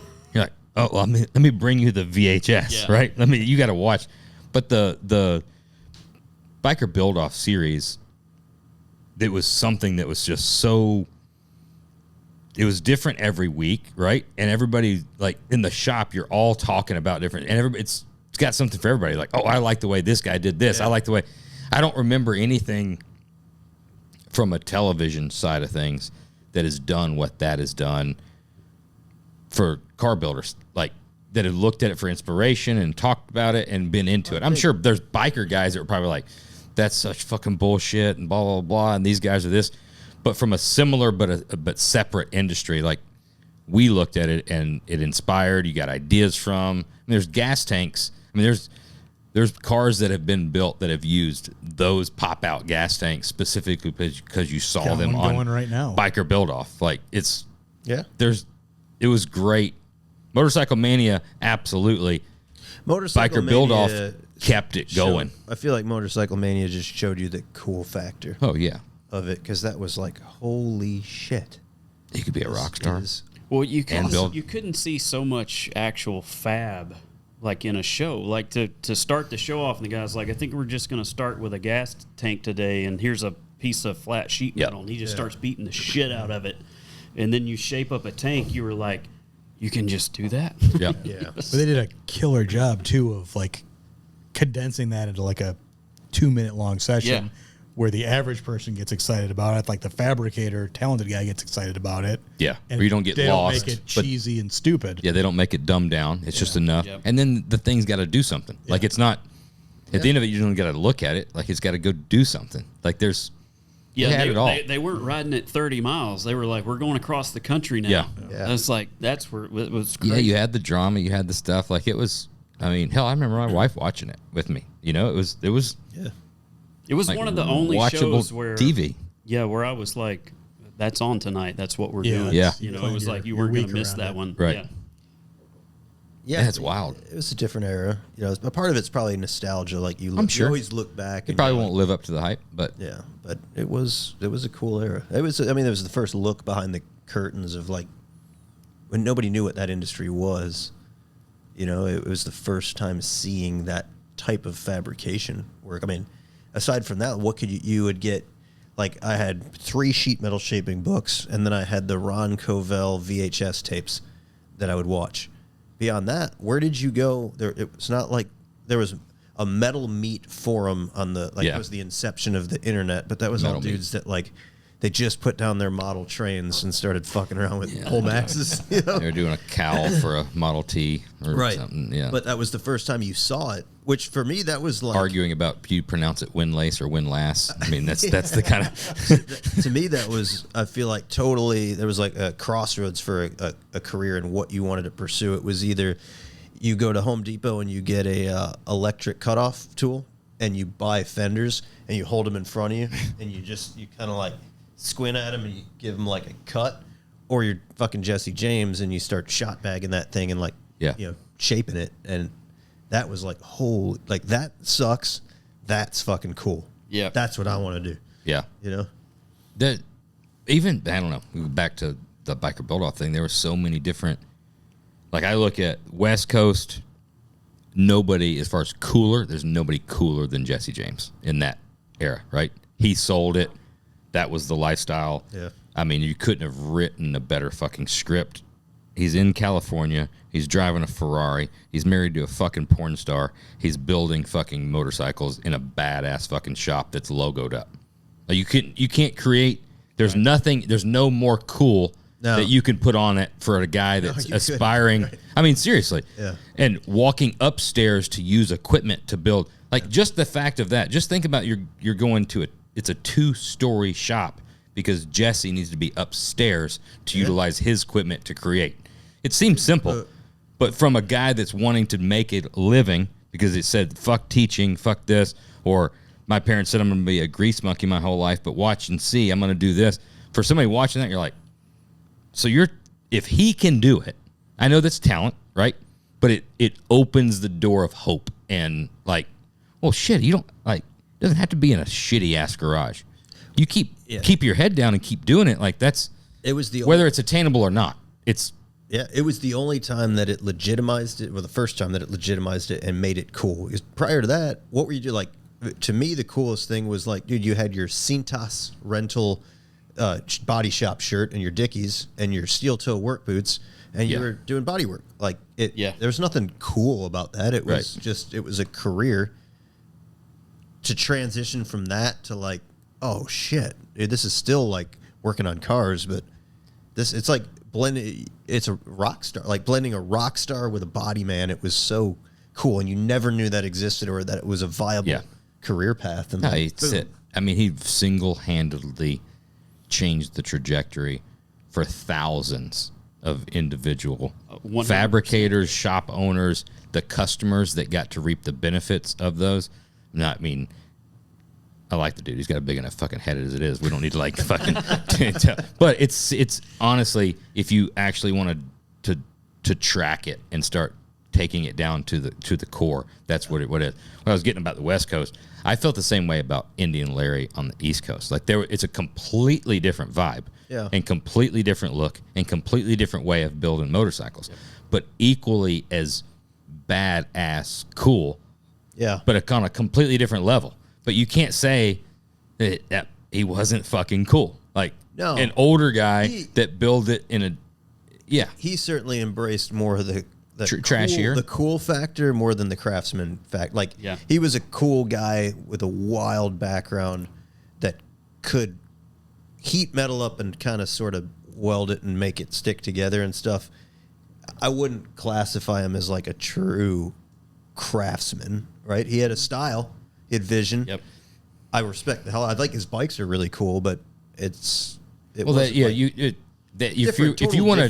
want to talk about it on a sheet metal or steel talent level, we can talk about levels like that. But just strictly building a bike and being cool while doing it, because that was what was selling the vibe to so many young kids that were like, holy shit. Like, and then you had everything in between, you know. Joe Martin's just super fucking talented, a whiz with colors, and an overall nice fucking guy. Yep. You know, Billy Lane, you're like, it'd be fun for like a day and a half to party with, but I probably need to like go shower after. It'd be a little much, you know. Probably going to jail. With Billy Lane and like Indian Larry, I think what I liked so much about those guys was that I don't give a shit attitude. Yes. Was like Indian Larry. There was the one, I don't know if you remember it, they did the chain. I think it was the front down tube was a chain, I believe. Was it a chain or he twisted everything? I know he twisted it and he welded it together, and it was just one of those things. He was like, "Will it work? Fuck, I don't know." Yeah. He's like, "But we'll find out," you know. And I was just and shit like, and then they take a piece of metal, just start beating it, and he was like, "I don't know, whatever the fuck, maybe something will come from it." That bike right there, it's a good bike, good looking bike, great looking bike. I just love the proportions. Tank. I love the peanut tank. I love the little small mini apes. I love the way you sit on it. I remember at that point in time, Take the picture down there. I appreciate it more now, but in the moment, I couldn't stand the flames. Yeah, I still don't like the flames. It's like it's the wrong fucking direction. But I appreciate it more now. Solid gold would have been way better. Yeah, he did have a cool factor about him though. He did. Was like I'll tell you what's funny. The timing wise, right? There's always somebody who's like Jesse James. I mean, he's a cool motherfucker, right? There's no question about it. Right. You look at like I'm watching the Rogan podcast the other day, and he's got Charlie Crockett on it. Right, everybody looks at Rogan like Rogan's a cool fucking dude. He's right? not Charlie Crockett cool. And then you got Charlie Crockett cool. No, This he's just dude, born sitting cool. back, and it's just like it's a effortless cool. Yeah. And I feel like that's what Indy and Larry had. It's still, you put them together, it's like, oh, Jesse's pretty damn cool, but like this dude is just He's not trying to be cool. Yeah. He just is cool. Yeah, right. I mean, Johnny Cash didn't try to be cool. Waylon didn't try to be cool. He just that's just how you're born. Such a great era, man. I mean, we're fortunate to have come up through that. I wonder where that bike's at now. I don't know if that's the same bike, but one recently just sold, I believe, and they're going for some money now. Are they? Yeah.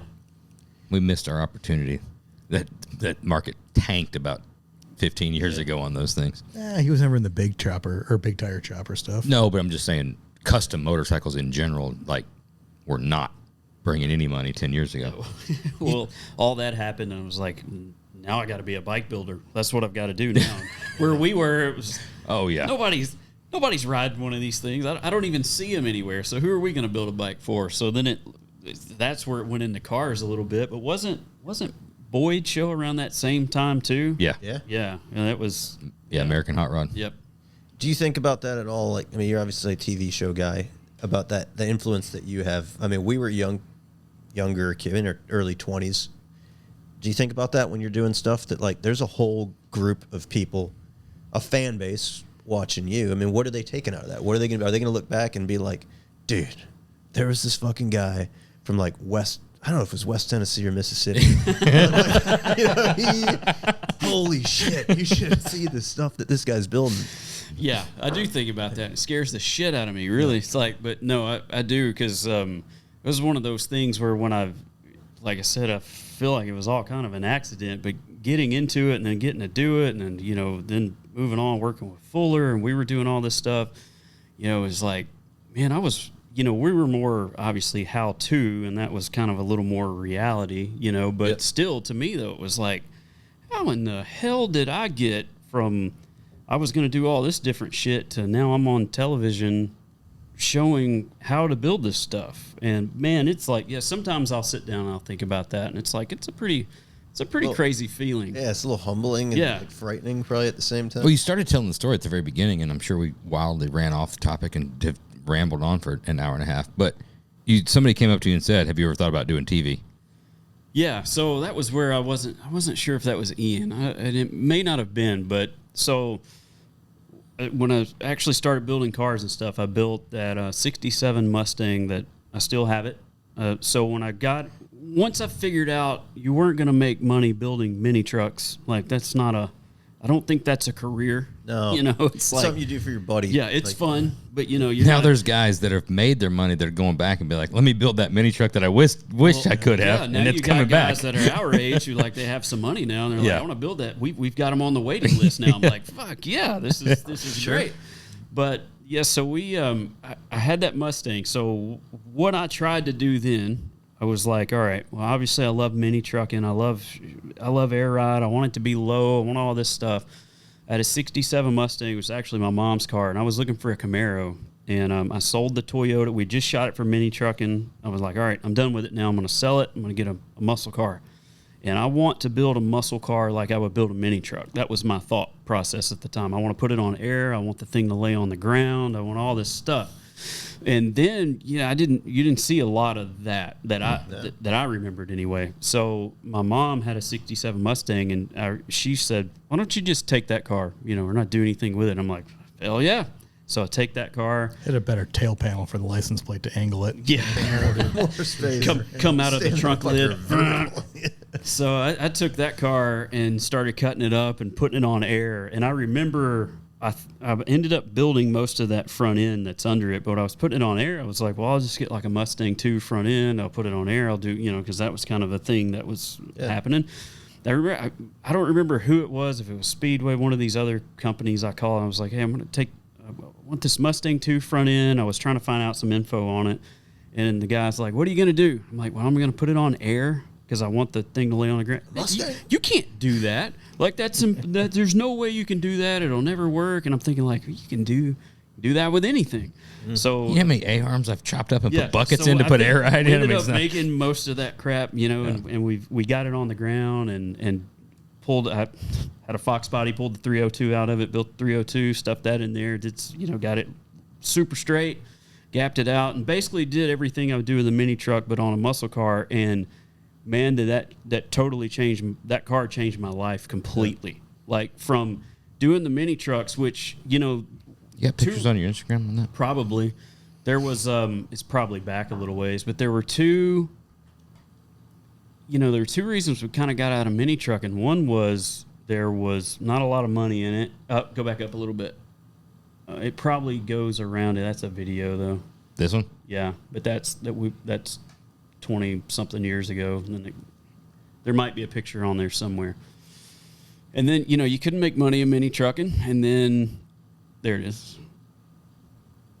Yeah, that's cool. So that was early, 2000s or so that we did that one. But that was ahead of the curve for sure, man. So remember there was a time when specifically muscle cars, right, were trying to find. I mean, I know pro touring was a thing. They were trying to find their place. They were trying to find their place, right? And I know pro touring was starting to become a thing, but it was small. It was niche, right? And you had street rod guys, you had mini truck guys, right? You had street rod guys saying, I want to build what's the next thing?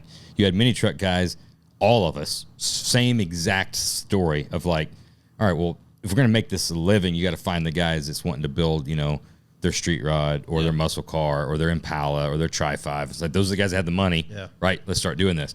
Then you have custom rodder, you have street rod builder, you have rod and custom that starts showing something like, and stuff starts coming out. You're like, man, we can put big wheels and hammer this. Yep. Remember Shades of the Past? I remember, was it Scott Whitby? I was going to ask, who's that Scotty dude who had the 69 Camaro? Yeah, Camaro. Hammered. 59 Impala, red interior. It was Whitby. Sick. Yeah, I was going to say from Georgia. The southern fuckers. And so that starts becoming a thing. Yeah. You'd go to Louisville, right?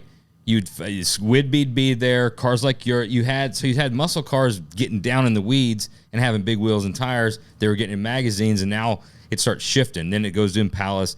But then, everything's kind of gets fractured and everybody finds their own way. But there was that time where it was just like, that was a cool era. Get something, slam it, big ass wheels and tires. Yep. And it was the same truck mentality, the same thing. It was just like, put it on the ground, put big ass wheels and tires on it. Yeah, so that car, when we were doing the mini trucks, I was still building a mini truck that was a really like good quality, nice mini. I mean, going through like gapping it out and getting it laser straight and doing all this stuff. But you didn't really get anything from that other than another mini trucker going like, "Hey man, will you do my truck?" And then somebody you give them a price, and they're somebody did my back half and it's not really right. Can you like redo it? Yeah. I want to go to like 1/2 inch lines. And then they didn't want to spend the money. But when I did that car and I got basically went from mini trucks to that Mustang, every 50, 60, 70-year-old guy was coming up going, "I want you to do my car. Like I want it like that." And it totally just flipped a switch to where, it went crazy. So now we're kind of getting back to mini trucks, which is pretty wild to me. We were checking that out earlier. The Datsun. Yeah. So that's one of that's mine right now. Yeah. So scroll up, left, top left, bare metal. Yep. Yeah. So we had that one on Car Fix. Got it down on the rockers doing a full roadster, Ecotech 4-cylinder out of like a Saturn Sky because it's rough to fit anything in there. So it's a turbo. So still make 400 plus horse in that thing, and just going to build a really nice truck out of it. But I wasn't really thinking about going back to mini trucks until we started putting them on our waiting list. We had people coming in and they were talking about these trucks, S10s and shit like that, and we started saying like, of course I had the mentality of back then. I'm like, but this is going to be like, this will be like this much and this much, and you're thinking like they're going to go, oh shit, no way, and they were going, sounds great. Sign me when up. can we put it on the list and let's get started? And I'm like, this has got to be coming back a little bit now.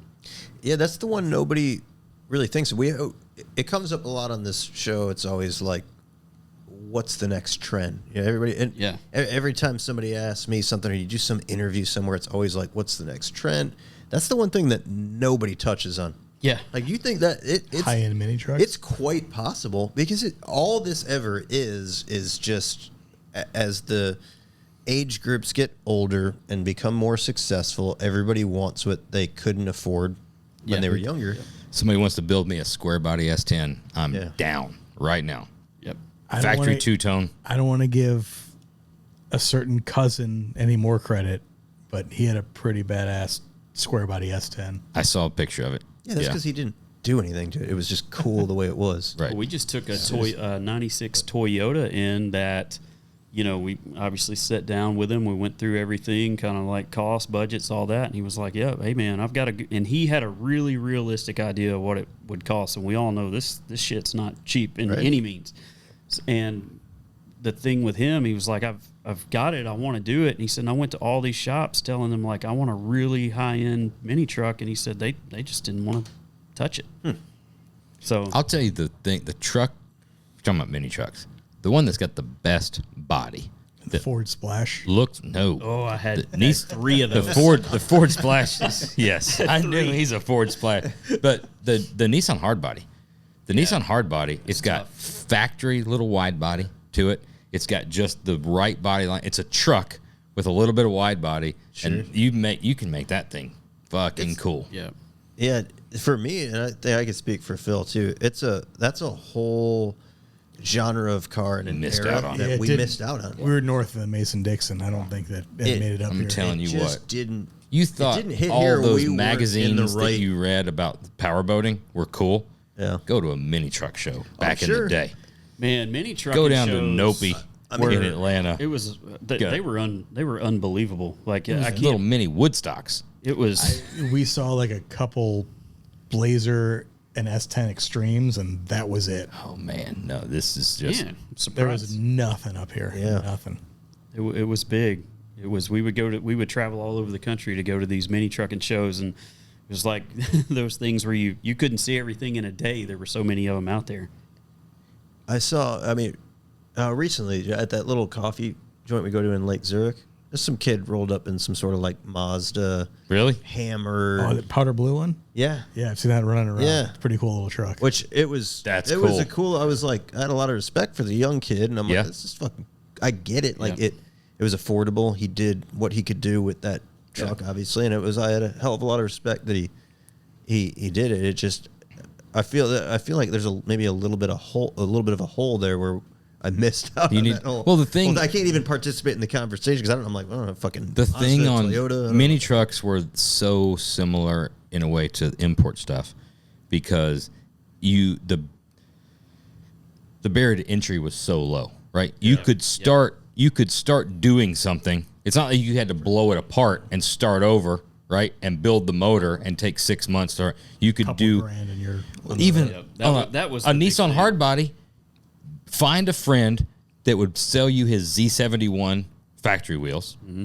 Sit at home one weekend and open up the counterbore. Put some BFG low profile 17-inch tires on it. Turn down the fucking torsion bars on the front. Put a flip kit on the rear, and you've got a mini truck. You were cruising. And you spent maybe $800, if that, tire, and you've got a damn mini truck. Then it's like the small things, cold air intake. All right, I'm going to talk. We're going to shave the roll pan. We're going to shave the back end. We're going to put a roll pan. And you just start doing same thing with C10s. I mean S10s and Rangers and stuff. You could do things. You could buy a flip kit, in a Beltec kit, or back then, I mean $300-$400, and then you find some wheels and stuff. You could do some stuff. And now it obviously crapped from there, and then you're doing a full, stock floor body drop, and you're chopping the frame, and then you're doing, stuff. Then you're doing nitrogen, and you're doing, 3 half-inch lines, and you're doing 3/4-inch Parker valves, and you're doing all kinds of shit. And it gets carried away. But a kid that's, like you said, in the powder blue truck sees something like this, and is like, oh, I want a mini truck. You can get a mini truck. They were cheap to get anyway, and then you could do something really quick. Yeah. You have no money in something, and you get to go cruise and feel cool, I guess. Yeah. The problem I have with it is it just doesn't interest me. Like, I can't make myself into it. Like, you guys are talking. I'm looking at that Charger door. I'm like, that's fucking cool. That's Firebird. Shit, that looks badass. Like, but it's just where my mind 100% understand. I can't help it. It's just, but you had access to it. Yeah. It was tangible. You could touch it. Yeah. Other way around. You that's take why, like, a I 90s Toyota, and you put a Casey light bar on the back and some probably that like speaks to me. 28s on it. Oh yeah, Yeah, and we that had speaks to me. that as well. But in the South at least, a running, driving, modified, cool muscle car was something. You had to have money. Like that wasn't a Yeah, you just couldn't. You just couldn't go. You couldn't get it. Yep. You know, it's unobtainable. Like that's. But you know just, that was the reason for we got away from mini trucks and this is like all we've done for all these years now. Like the Charger that one will be going to SEMA this year, but like that door, that the scoops are sunk an inch. A lot of metal stuff on that, and obviously it's cool. Yeah. Super straight. Yeah, fuckers. Yeah, it's Those the Kev Dog door Really handles. straight. fucking, yeah. the Kev dogs. Yeah, special edition Kev dogs. Yeah, you're welcome, guys.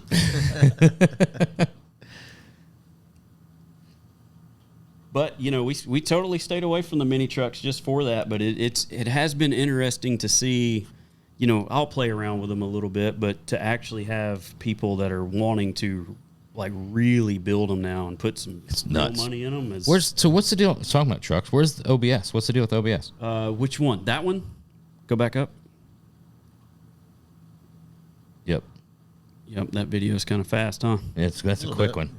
I'm gonna have a seizure through some of That's these some videos. serious. We've got they're playing twice and like slightly off speed. Yeah, there it is. Yeah, so- are cool. Yeah, so we had to stop on that one for a little while, but that's the one that's got your guys' chassis. It's got the low under pro it. under it. Yeah, That was the first ever to actually leave the shop. I knew it was the one right after the one. Yeah, you so guys the had giveaway left the shop. That was the first. done. Yeah, so chassis. the goal is to have that one done next year. LSX Pro Charged, all the goodies. We've finished up all the engine compartment in there. We've got the carbon hood fitting good now, and what we're doing right now, which man has it blown up. We had 10 million views across our social media last month, and it was mainly due to that On that truck. grill? Yeah, that grill. Fucking So cool. I didn't see it. just building a one-off grill, and what we're going to do is we're going to make it one-off for that truck, and then we're going to slightly change it up and produce them, because that's kind of a thing I've wanted to get into a little Up more. one. Is get into the Machine parts piece or right there, fabricated? right there. So I don't know if printed this it. shows everything, but Oh, I remember. so where the rendering. green Yeah, tape yeah, yeah. is will be aluminum trim. Okay. It'll be obviously a grill, between the two pieces of trim. We're going to have a lighting company build our headlights over there. So we're fitting it to it now. So what we did was we cut up a stock OBS grill, and instead of me going and buying a $100,000 printer, I sent the grill over to Brian. I sent the design over to Brian. He printed half the grill shell, and then what we're doing is fitting that grill shell to the truck. I'm fitting all the aluminum to it. We're going to kind of mark out where we want our headlights, and then Brian's going to print the full grill. We're going to get that fit to the truck, and then hopefully have that figured out to where we can produce those, whether we CNC that thing or do a print or however we. I could see Brian listening to Depeche Mode while he was printing that out. Yeah, it's like I feel like that thing, just that right there, I feel like printed for like 3 days. Dude, I love just the hood gap to the grill. I can see it now. That's going to be rad. Yeah. Because those Do you have like a rendering? they're really ill fitting. Yeah, so There's a rendering down so here if you go down and there should be another one, and it's got go to that one right there. It may have the rendering at the end of it, and it may not. I'm not sure. Let's see. What that doesn't look like it's something I want to watch. What about this one? I'm This one may have the rendering at the end. One of them Let's does. see. So with the other OBS we have there, I'm trying to, obviously make sure all the measurements, the tolerances, everything is right to be able to have a tighter gap at the hood there. Yeah. That's It's the gonna only. smooth stick the your fingers through there. front of that thing up. Yeah. Big time. That's the only thing I've kind of questioned is, how is if we predict. There it is. That's cool. How Yeah. is It's got a little like new truck style to it. Yeah, a little bit. 20. What year was that? A little earlier, probably. 29. You talking about Cat Eye one? No, not Cat Eye. After Cat Eye? So then the rear, because like your guys was the fleet side truck. That one's the step side truck. So we were able to run 24 by 12s in the rear, but we basically cut and raised the steps up to the body line, but not eliminating the body line. So now that it's all body worked in together, it's real, it's a real subtle change. But yeah, it's bitching. Yeah, that's gonna be. That's the interior of it, right there.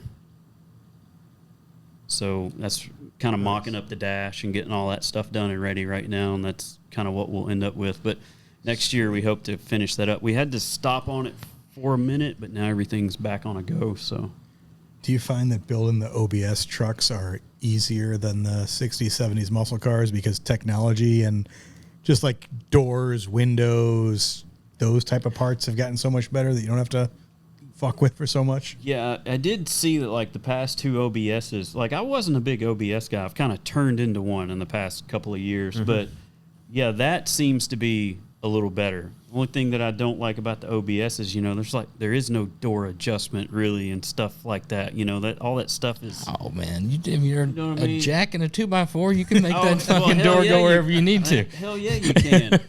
But stuff like that, and once you get it gapped out and you get all that stuff done, it's all fine. But What the hell's going on here? that's Brian's. It's a couple LSs That's stuck when we did together. that 1 week, Yeah. building that Fleetwood, which is crazy. This thing's gotten a lot of attention. That thing's gotten a lot for us. Like, it's been pretty wild too, because I was just kind of checking off a bucket list thing. Like, I was going down, like, I want to build a new truck. So then the guy I knew over at Ford was like, we're coming out with what we're going to call a mini truck. And I'm like, oh, okay. Like, send that. So he sent me a line drawing, and we got one ordered, and we just did like a 90s mini truck. And man, that thing blew up. We ended up cutting the whole back wall out. There's 8 MTX 15s back there, 6,000 watts. MTXs, man. That thing's so loud it gave me vertigo. Like, it fucked me up. Shit. Batteries, you name it. But I did figure out something interesting since I don't know what I've become, like a content creator, influencer. I don't know what you call it, but I figured out that if you make somebody online think you're doing something wrong, your shit will blow up. So that Datsun that you were, talking about earlier. So I had one video somewhere in there where I got the front end done and I was airing it up and down on Shop Air. And so I air it up and down. This is like one of those quick, fast videos. I'm not sure if it's that one or not, but you see the wheels move when it comes down. It goes it goes like that. I had 8 million views in one day. One day on Facebook, that was just Facebook. It was 8 million views because they saw the wheels do this. It was like, bump steer, this idiot doesn't know what he's doing, all that kind of shit. There was no rack hooked up. There was no steering. There was no nothing. The wheels just floating, so you're like, man, what the fuck? So I figured out that, which obviously I don't like doing that, but if you make them, You just got to leave a little nugget in there. Leave a little nugget in there. Give them a little bit. That shit blows up. Our media guys have figured that out, and then they lean into it when I say or do something controversial or that could be perceived that way. And then it's used as like the thumbnail of the video. You're going to blame the media guys for that? And partially me, because I just don't I don't hold anything back. You say the things. Yeah, I say things that are maybe controversial. Like if you were to tell people that is it's a 6 foot, this little 6 foot bed on that or something. Careful. If you're like, I know where you're going. Fucking 8 foot bed, you'd get a lot of content. Yeah. I've gotten tired and not even sending them to you anymore. Yeah. Are they still coming? Every week, somebody new is sending another picture, direct message, of a short wheelbase hauling plywood. I just hauled, and it's all the time. It's like, see, sheets of plywood the other day. See, it can be done. Yeah. See, it can be done. I mean, all like listeners of the show are always like, it was a non-issue. yeah, it's obviously non-issue.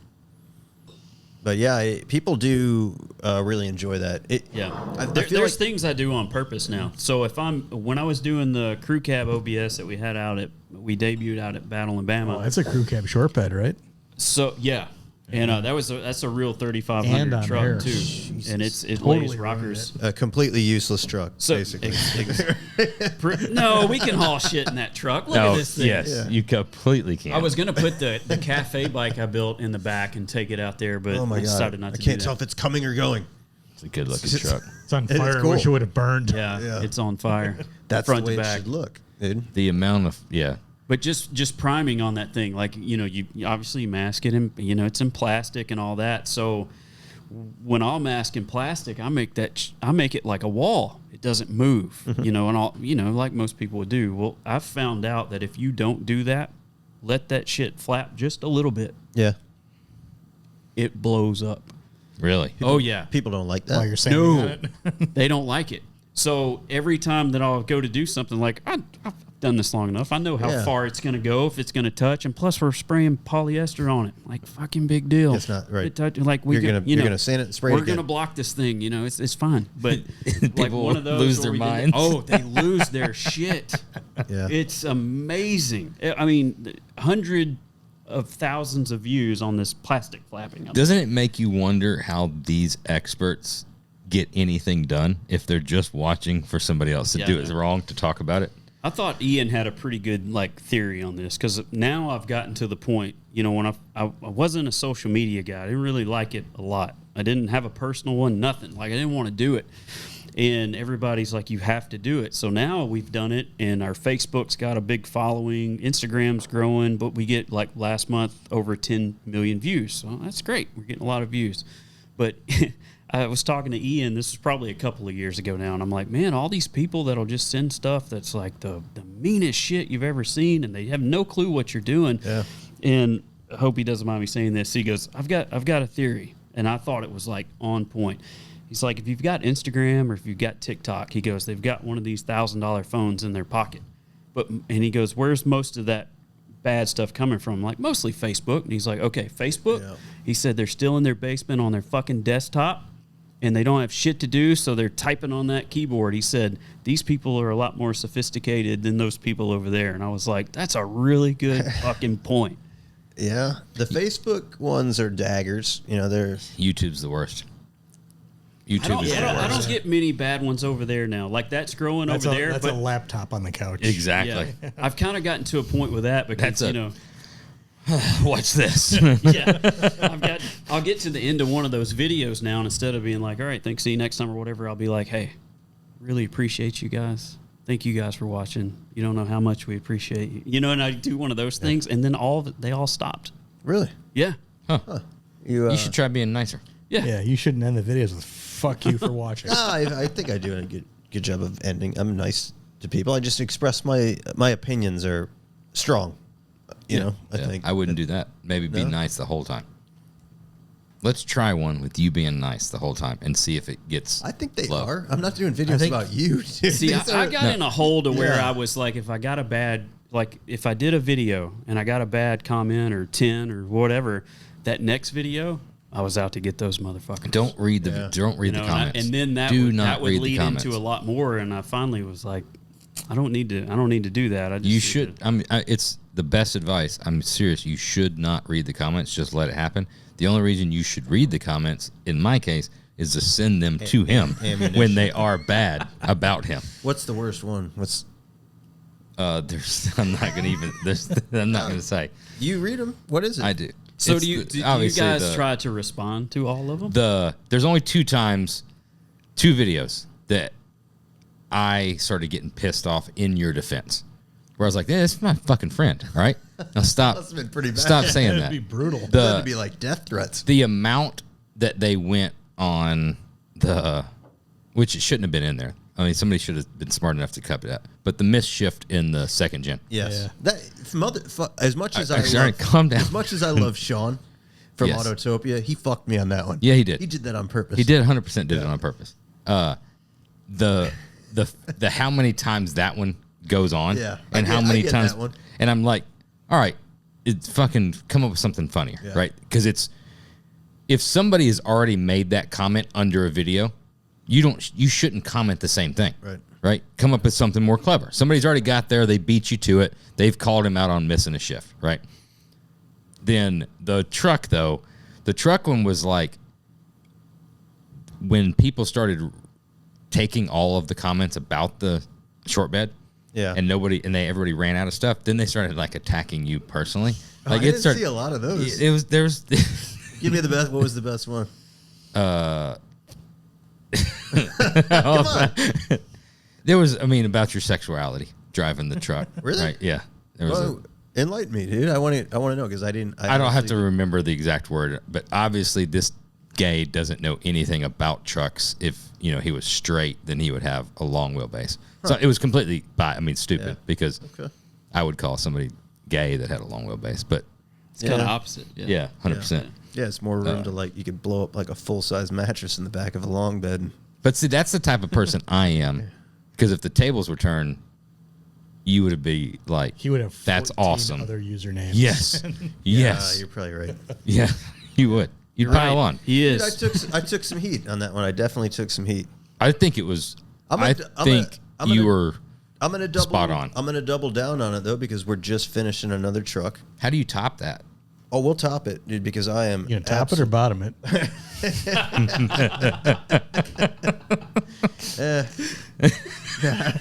not even gonna comment on that. Leave it to Phil with the fucking sniper. Yeah. He's a fucking sniper.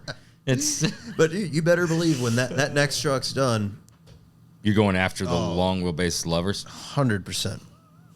Absolutely, I am. Because still to this day, when I see one, it looks horrible. I don't want to go off on a tangent, but let's do it. Yeah, go ahead. I do not like long wheelbase trucks. Hard stop. Period. Flat out. I can see someone's argument that needs a truck to do work things, right? Yeah. In a particular situation. Ideally, it would be, I've ran through this in my head, like, just say we've got, a couple 100 acres in Wyoming, right? And you got a barn, you got stuff, you need to haul things, you do it. I've came to the conclusion, even then, I think I would have a short wheelbase truck, and anything I needed brought to the property, I would just have brought. Or just leave the motherfucking tailgate down. Yeah. Right, or leave the tailgate down. I don't think I've ever ran into a situation where I thought to myself, my truck needs to be longer. That's where I'm at. I want to know, and I'm sure we can be proven wrong. There's times, like if it's a utility truck, there's times you're hauling every single day. If it's a dually, it can be a long bed. It's a work truck, right? Yeah, exactly. Dually, stake bed. There's no question. Anything like that. 100%. But if it's a pickup truck, if it has a single rear wheel. Single rear wheel. Can you imagine what type of person that goes to the dealer and you specifically are searching out a long wheelbase? You almost can't find one. I know. What you can find is you can find them for sale used. You can find all the time. You can find a work truck, and they're always a front 3/4. You think it's a short bed, you click on that link, and you're like, shit. Fuck God. Yeah. Even the guy that owns it, that's selling it, wants to hide the fact that he owns it. You're right. Yep. Yeah, it's like a it's like a 4-door Tri-5. If you were so fucking proud that it was a long wheelbase, you'd take a side profile and say, 100% it's a long wheelbase. Yeah. I think we've just found out the true story. It, dude. But they even know it's fucking sucks. The guy's selling it. The reality of it is that it's not cool. You have it for a necessity. A Sprinter van, it's a fucking van, right? You use it for work. If you're a contractor, it absolutely makes perfect sense. It doesn't mean it's cool. Right. It's for your job. Right. Right. My right angle sander isn't fucking cool. Right. It's for a job. It's like. But you can't say that a custom built short wheelbase crew cab truck for a guy to drive daily and have fun in is less cool than your long wheelbase work truck.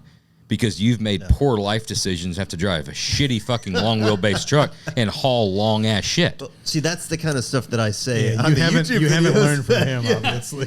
I got. You find a controversial subject and just pick a hard. That's where it goes sideways. It is right. But look at that. That truck is a perfect example. Put 2 more feet on that bed, and that truck sucks. As it is, looks fucking awesome. It is. It's the way it's supposed to be. It's badass. It's a cool ass truck. But I mean, I'll preach that until I'm fucking blue in the face. I've came across hardly anybody that the circles we run in that disagrees. It's just the people that watch the YouTube videos, which is wildly. Yep. It's funny. They're opinionated.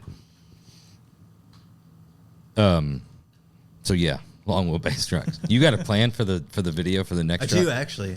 It's been just kind of lingering in the back. I've got a good plan for it. We're gonna do something fun with it. Yeah. I tell you what, that fucking dude comes back around and says the same shit on YouTube again. He'll need a long wheelbase To tote one? to tote one back to the house. I'm gonna have to find this video and find this comment and keep up with this. I think. Yeah, it's you should subscribe to that one. It's a fan favorite. Yeah. So what's you're building? You've just finished the crew cab short wheelbase. You got the Charger going to SEMA, OBS coming out next year. What's you're bringing something to Columbus? So yeah, the crew cab's going to come to Columbus. I think that'll be over with AMD. So that's going there. I'm going to try to come out Friday, Saturday. I hope. Sweet. We got the Charger. Be at SEMA. I'm hoping we can take that to Triple Crown. I hope we get that done in enough time to do that. That'd be fun. 35 Hudson. We're doing like an old school street ride because I've kind of Pickup truck? no. It's a 4-door. Just Okay. Yeah. It's like man. We back aft it. It's running boards are that high off the ground, big wheels, the whole deal. Yeah. But I really love the street ride stuff too. So we kind of went back with that one. I mean, it's small block, carbureted. It's old Street school. ride. So that one's supposed to be at SEMA, and then I think the 49 that we just finished up that have your guys' chassis under it too. I think it might be at SEMA too. So we're supposed to have 4 out there, which I don't know how the fuck we're gonna do that, but that's what we might be doing. A lot of detail work. Yeah, Do it.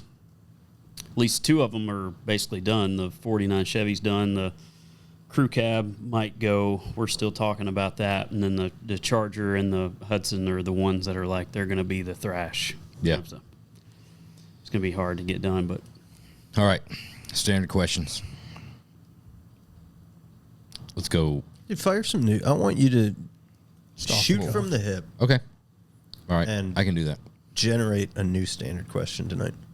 In addition to, In addition to, see what you got. Put you on the spot. I got it. I Okay. got you. Maybe a couple of them.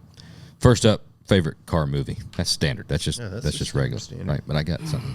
oh man, you could go back to American Graffiti and all that. Like all those are great ones. Like because I think that's what kind of started it all. But and I don't know how people have answered this. I've seen a couple here or there, but I still go to stuff like Smokey and the Bandit, and That's right. Like because those were ones that like I felt like they were on the television every weekend. I was watching that shit, and not a movie, but I think a lot that had to do with a lot of me and cars was the damn Dukes of Hazzard television show. Man, me and life, buddy. Me Man, it's and like- what I would and still life. watch that every day right now. It's never come up before. Nobody's ever brought Yeah, that it's up. been brought up a Has couple it times. really? Yeah, very Because relevant. I'm the same way. We grew up that if you didn't go to school, If you were had a sick day, that was it was Dukes of Hazzard's an Yeah. 18. Yeah. Dukes of Hazzard's an 18.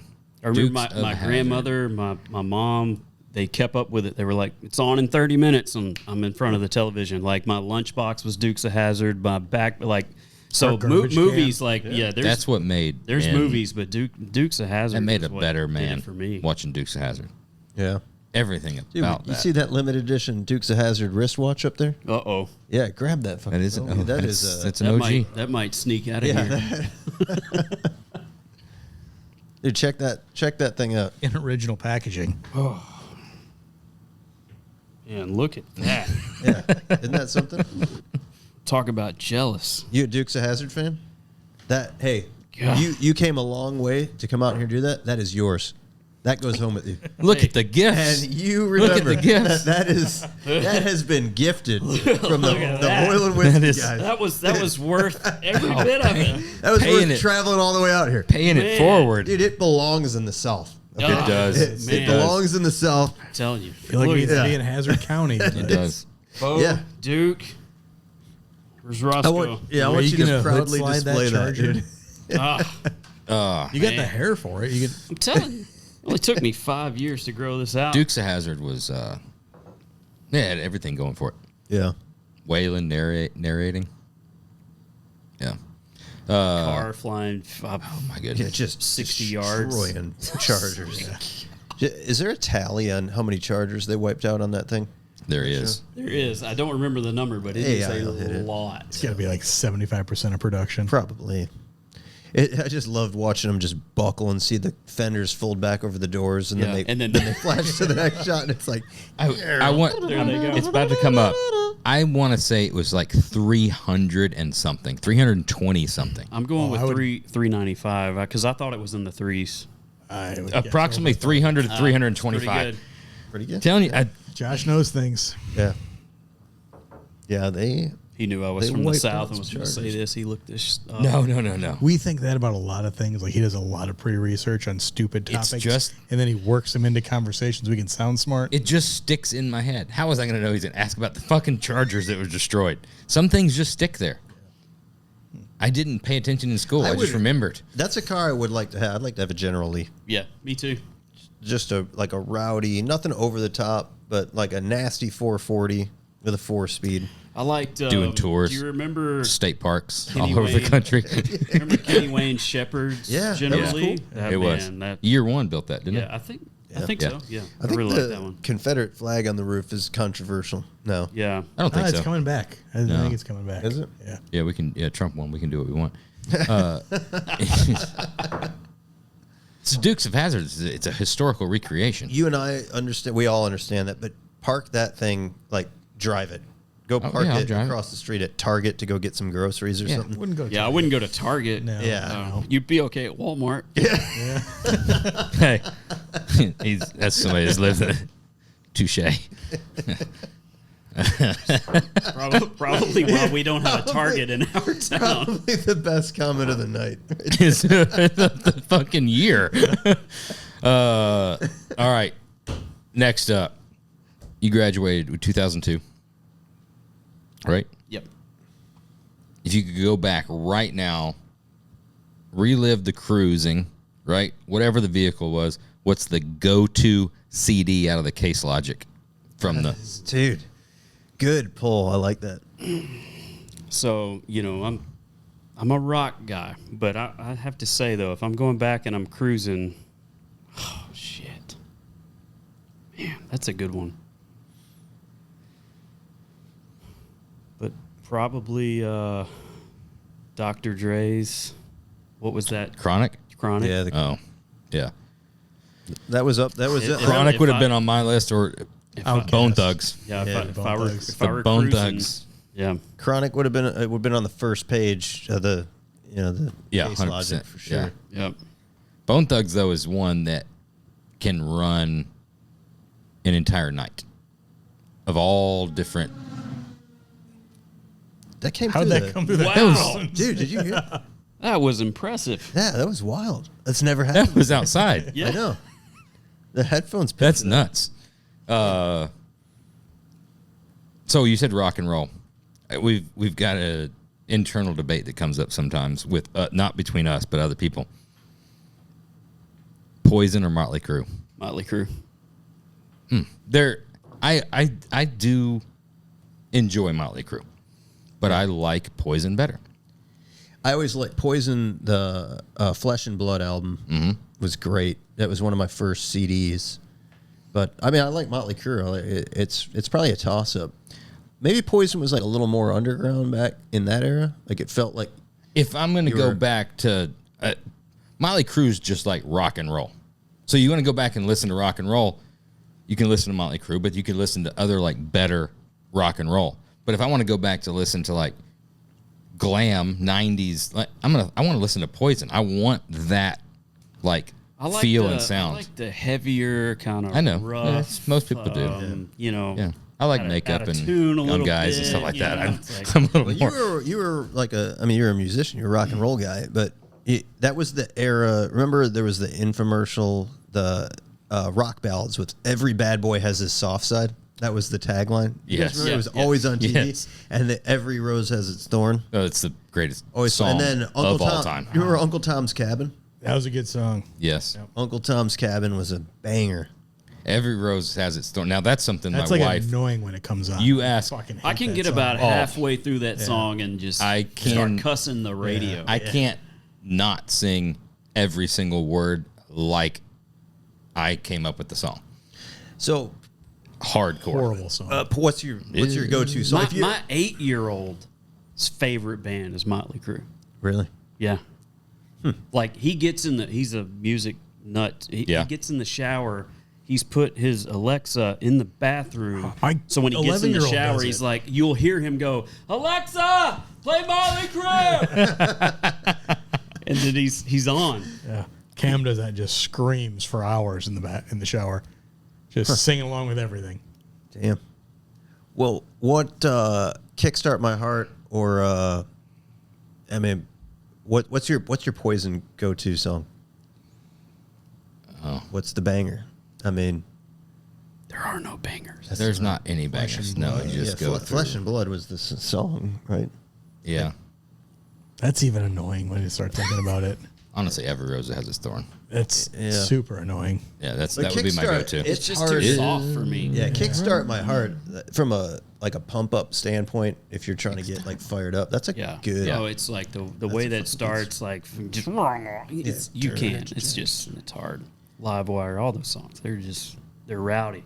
Guns N' Roses or Metallica? Oh shit. I like them both, man. Yeah, that's why I asked. Guns N' Roses. That's tough. Like I would. Would you listen to more Guns N' Roses than you would Metallica? If you could only pick So one. I think Guns N' probably. Roses probably has a few better songs. Like if you go Paradise City, Welcome to the Jungle, like you cannot but you're not top gonna those songs. You're not going to listen to those forever. But I think Metallica has Metallica's got more Yeah. of those like songs you can stay Exactly. like, getting Metallica down. stayed relevant longer. They've generated some new content that's My thing with Guns N' Roses, if you get their albums, which, when I was a kid, like I was listening to this stuff, I was playing by ear, I was trying, so I was really digging into music. If you get into Guns N' Roses, you'll have like Welcome to the Jungle and you'll have Paradise City, and then you'll have like 7 songs where you're like, shit sucks. It's like, not that they suck, they're good songs, but then It's you not. It's not Yeah, as it's fun. not the song you're going to play at the gig next and week. then, and then you go to Metallica and it's just more heavier. It's there's a few, not saying that the same thing with them, it's kind of every band. You'll have some that you're like, I don't know about that. But Yeah. Metallica I feel like has more songs. And then Metallica too, they're still coming out with new albums. So that's another thing for me too. they aged better. What was Metallica. the Back to Black? Was it Back to Black? Is that right? Or just the Black album? Back to Black. No, feel like Fade to Black. Fade to Black. Back in Black was AC/DC. AC/DC. And then the Black album was Jay-Z. Yes. Yeah.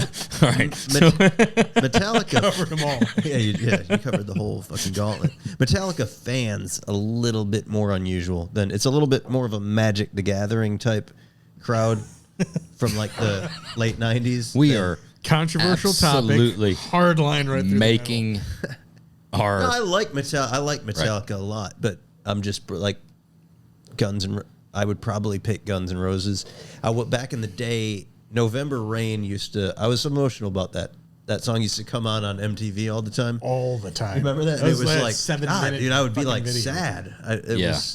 I was distraught. I think that song turned me off for Guns. That's N' a Roses. video that does not hold up. No, I don't love it. I saw it I didn't probably like it when 6 months ago. I didn't like it when it came And out. you're like, It was like, oh, man, that's And not, I that's know not everybody's everybody's different. They're not like me, but I like if my head doesn't start nodding because it's heavy and it's got a riff and all that, like I just can't stay into it. Like it's a great song. I love that. I can play that song, but Yeah. That's just not, I don't know. If I were going to go out and play a song in front of somebody, that's probably not what I would go play. This is the last music song, and we'll move on. This is specially tailored for you. Music song? Coming from the South. Music question. Music Bring question. it to me. Coming from the South, being into music, being a rocker, Oh, yeah. Turn it up. Skinnerd or Skinnerd That's what or I'm waiting on. Skinnerd or AC/DC. ACD? ACD How seems do to do with those- the South. yeah, Well, they're not. Rock guy, learning to play the guitar. South Australia. Some of the craziest riffs. Leonard Skinner. Yeah. That's right. Does Leonard Skinner win every time?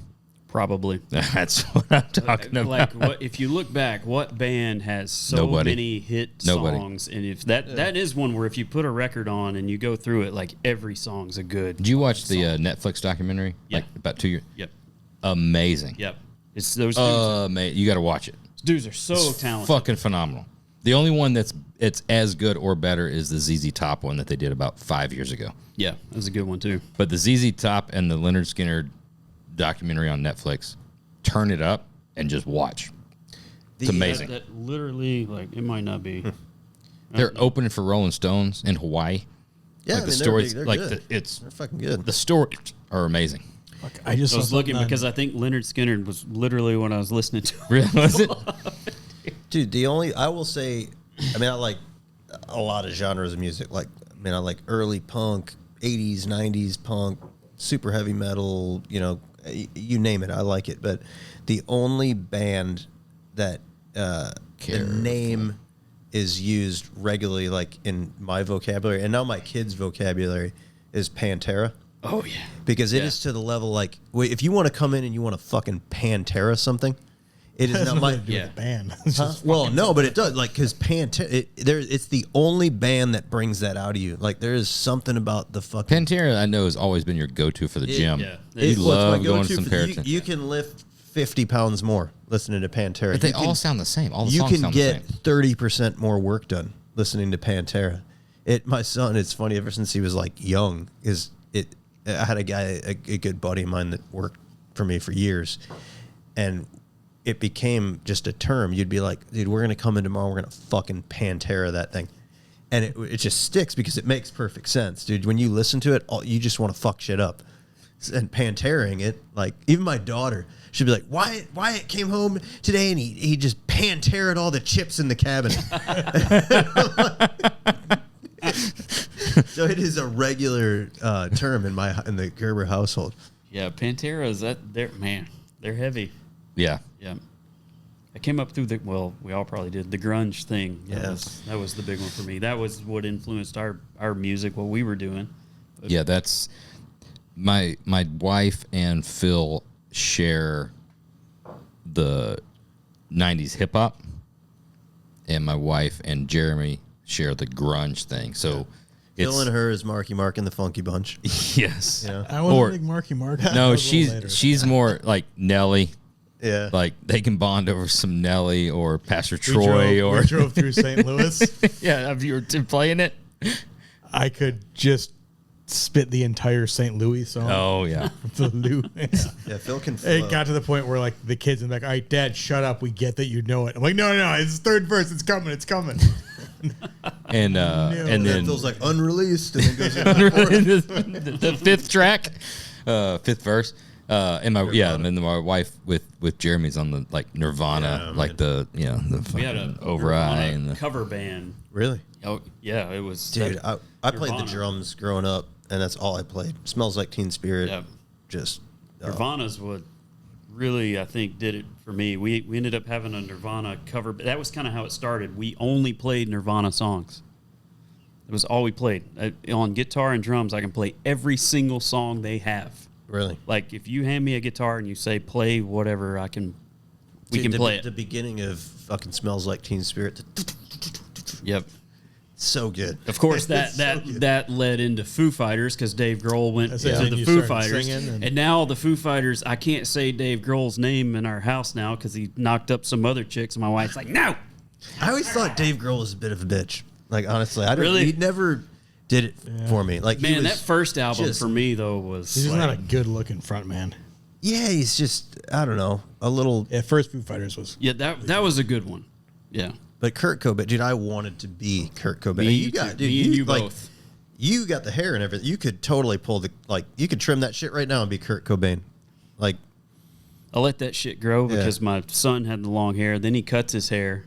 Now I've got the long hair, and now it's taking me so long to grow it. I'm like, I don't want to cut the shit. Now, we're playing. He's doing golf, so we're at a golf tournament Monday, and I'm literally it's 103 fucking degrees outside. I'm looking around at all the other dads, same haircuts, same polo shirt, no tattoos, and I'm just looking around like it's almost acceptable to go man bun with that long of a hair and 103 degrees. I just can't do the bun though.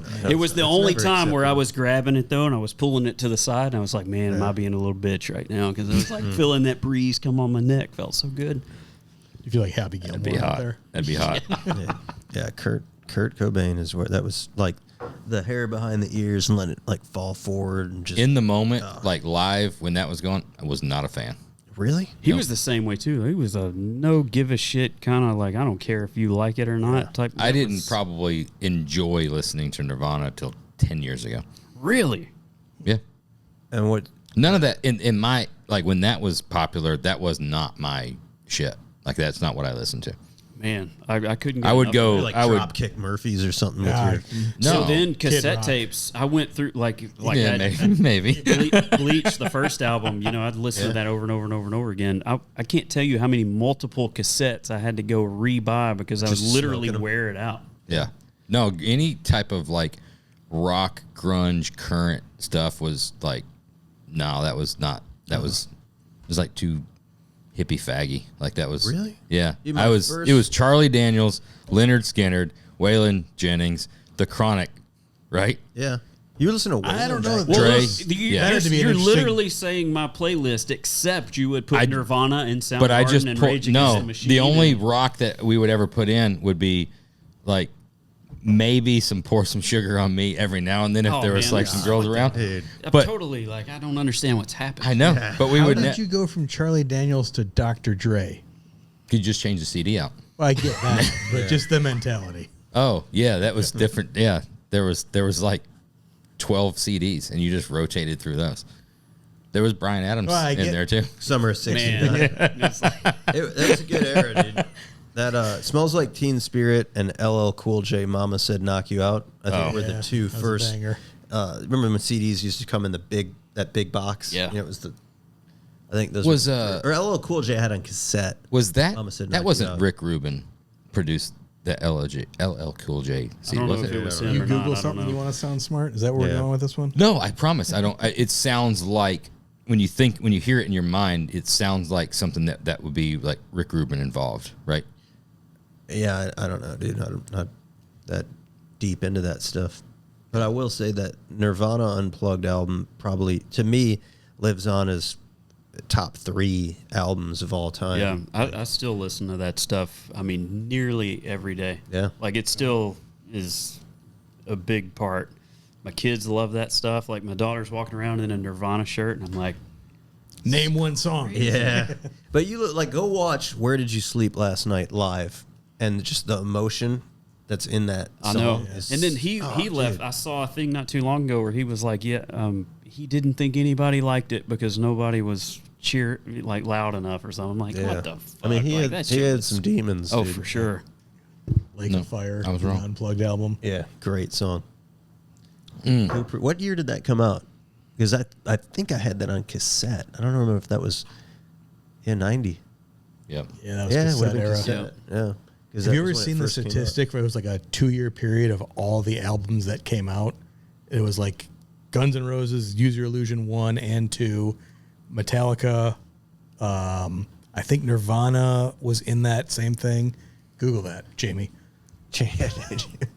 Nirvana We- was 95, right? We take But that. like so many of like these iconic albums that you thought were like a 10-year What am I period Googling? were like a 2-year period.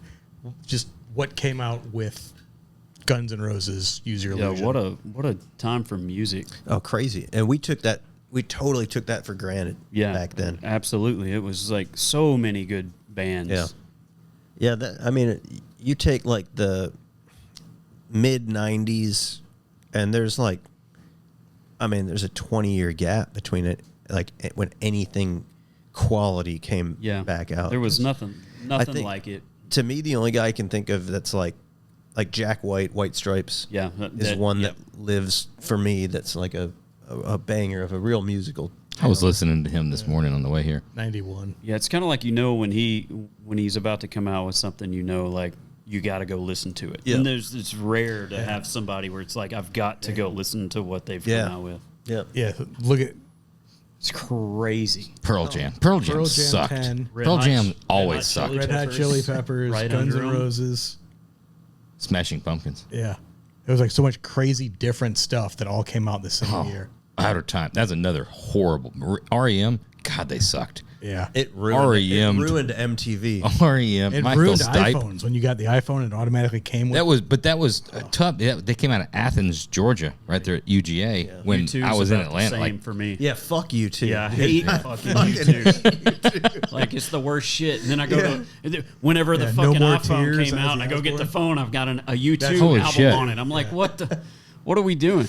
damn, Phil brought a banger. 91 was the year. 91 was Yeah. a good It year. seemed like it was so much earlier than it should be. It was like a 2-year period that like all this crazy different shit came out. But y'all weren't listening to this in 91. Yeah. Y'all were listening to this in 95 or 96, right? No, we bought No, Smells not- Like Teen Spirit new. That was the sticker over the little baby wiener. What were y'all, 12 or Oh, 13? baby. No, I mean 91, I was 10. Yeah, 8 or 9. Oh, yeah. I'm not. Yeah, Wow. you were 91 was good. 91 through about starting 93 to or listen to it. 94. Yeah. a Yeah. couple of years after. Yeah. Michael Skid Row, Jackson. Public Enemy. Oh, Public Enemy was a banger. DJ Quick. NWA. Oh, yeah. Everything was in 91. Man. Use Your Illusion 2 What a came year. back out. Temple of He- the Dog. Damn. That was some good one. But Chronic was 96, right? Or 95? 96. Chronic, that's right. Chronic changed music. Yeah, well, Chronic. Chronic yeah. changed everything. That had to be later. No, I had a a little driver's later, license. wasn't it? We went to Borders to get that. Remember Borders? Well, that was right about the time when Snoop Dogg's first album, Doggy Style, right? Doggy Style was Doggy Style after was- Chronic. No, it was earlier than Chronic. Well, look it up. 2000. Well, Guarantee it. check it out. Chronic album, 92. Now check out I'm thinking the Doggy, Chronic 2001 was Doggy high Style. school. Yeah. They introduced Snoop on the Chronic. He didn't have an album before that. 93. Yeah. Just after. You win. But nevertheless, I wouldn't have, but I thought it was 95. a killer. I'm era. just thinking about how.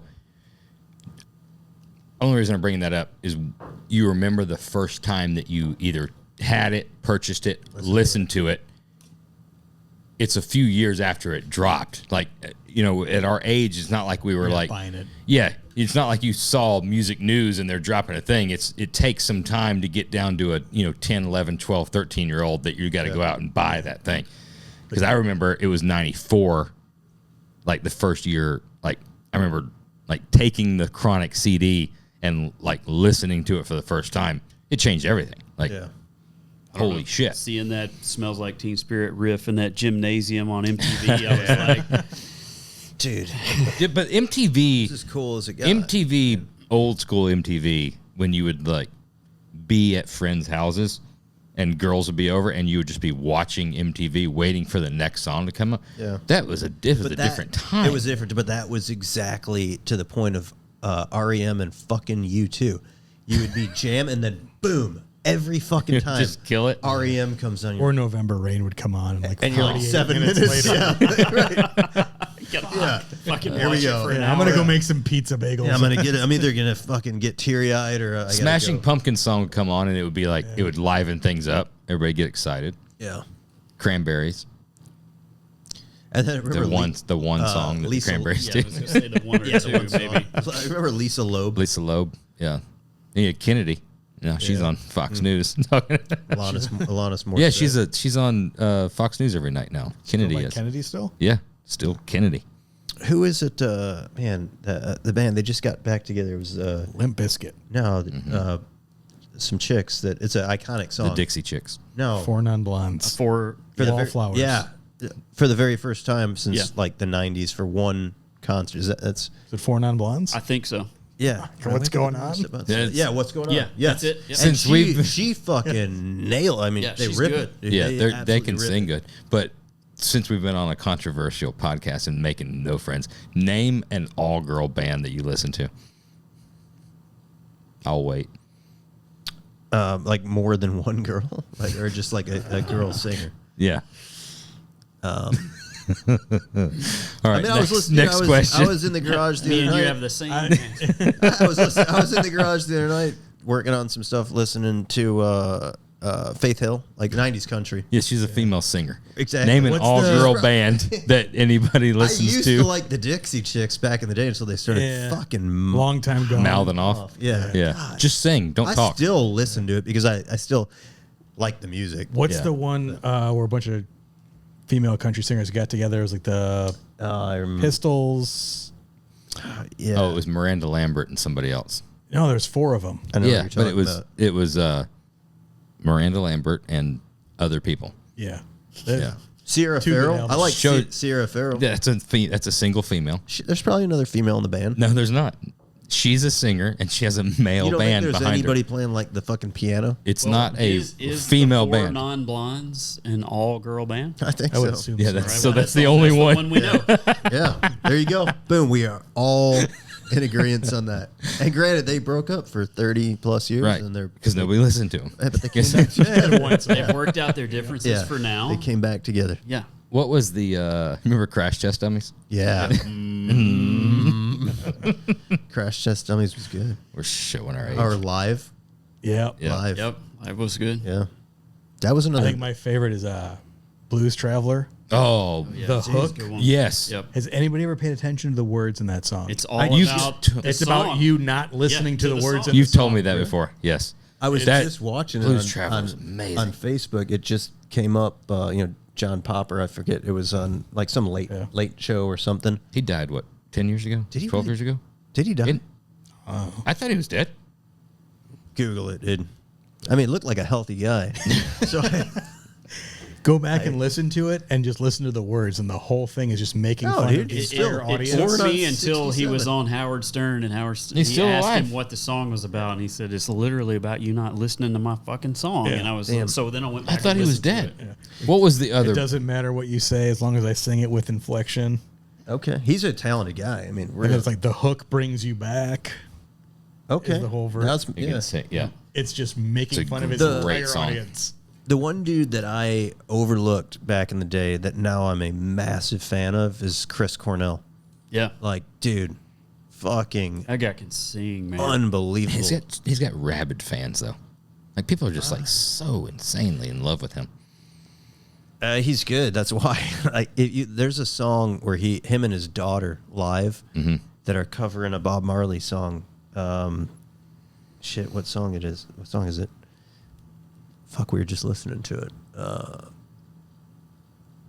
I'll look it I up. don't know. But I'll look it great, up. Great song. He's good. Silverchair just came up in my random Oh man, list. they're- yeah. That is So good for one song and one song one song. only. Yeah. Yeah. Great. Australian band, I think.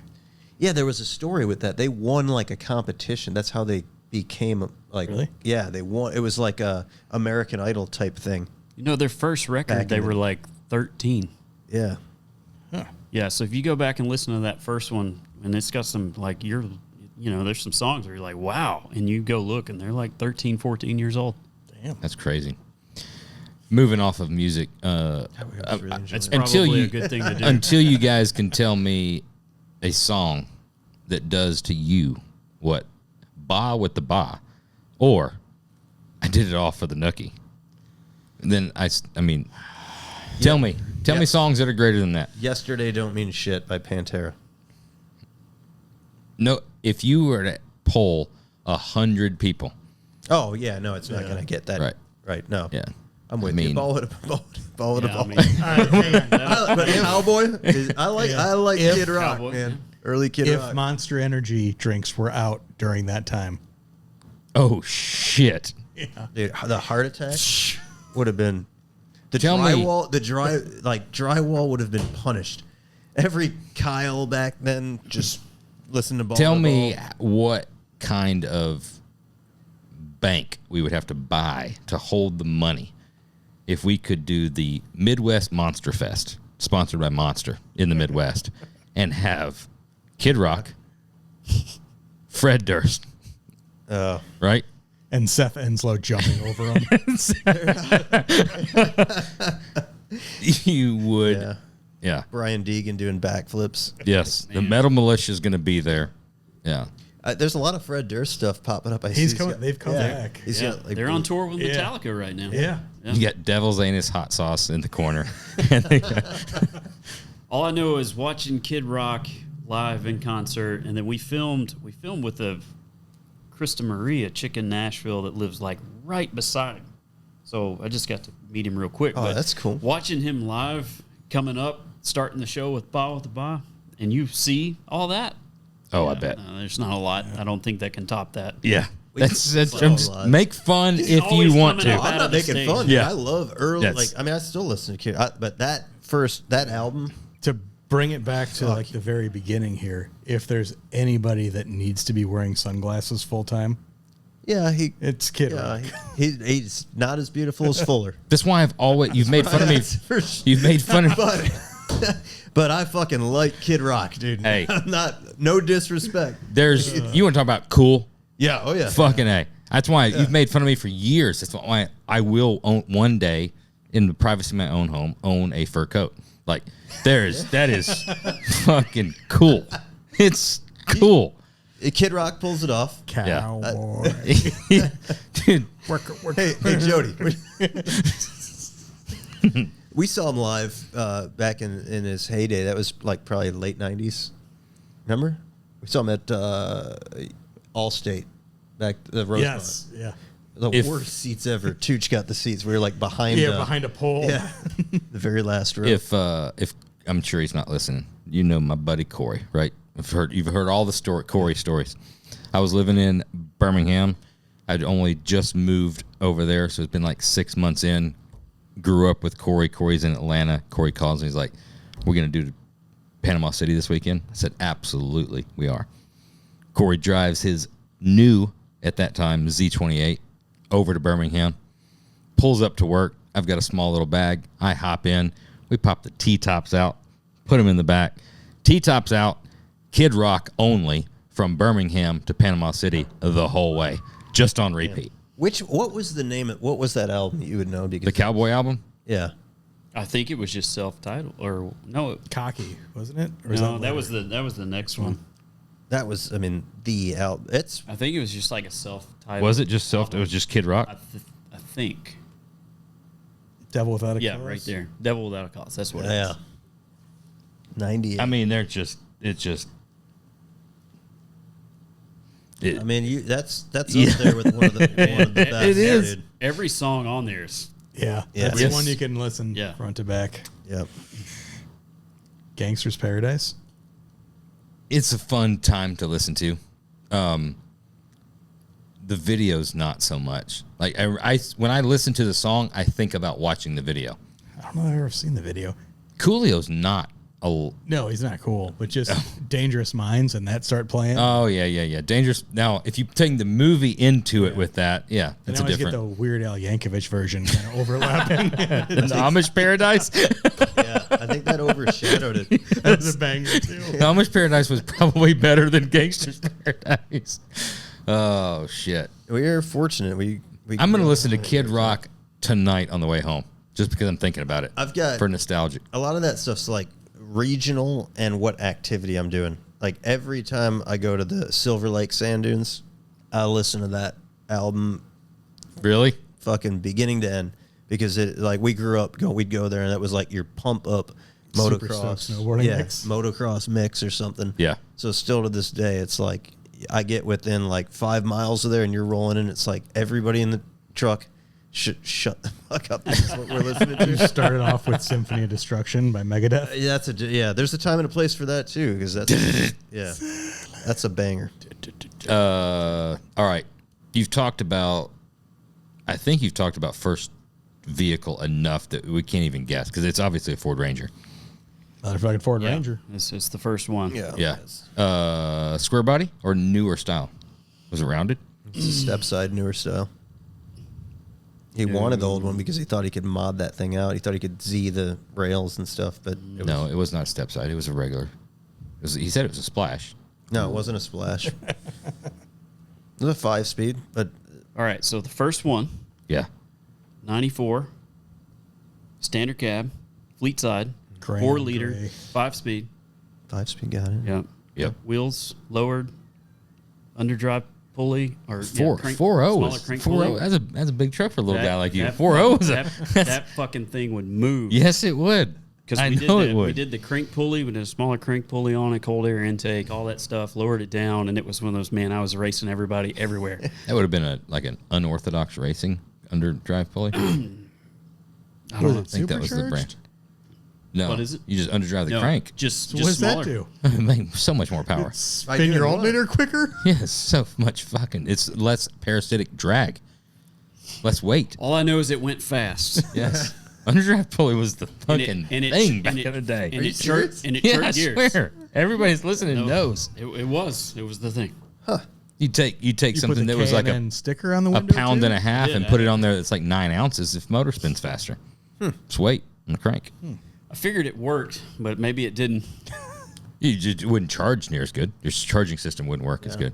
It's just Add it down up. to about Add it 11 up. volts. Man, Had to that fuck thing- up your stereo. I would quite a like bit. I would like to get in that right now and drive it, just to see like what it feels like right Isn't now. it amazing you can think about your first vehicles and you think about, exactly what the headlight knob felt like, what the shifter felt like, what the light. Oh, yeah. There's the Yeah. memories of As those. you're saying it, I'm going through it with Yes. the 91 LeBaron. And I'm Yeah, thinking of flip those exactly headlights. how it felt the and the touch. plasticky sound of Pulling You'll the remember headlights it. You'll remember it to the day you die. There's so many memories made in those Certain things. tug on the e-brake and windle Yes. it off and drop it. I know what the e-brake in the LeBaron sounds like just from my girlfriend having it and yanking it all the time.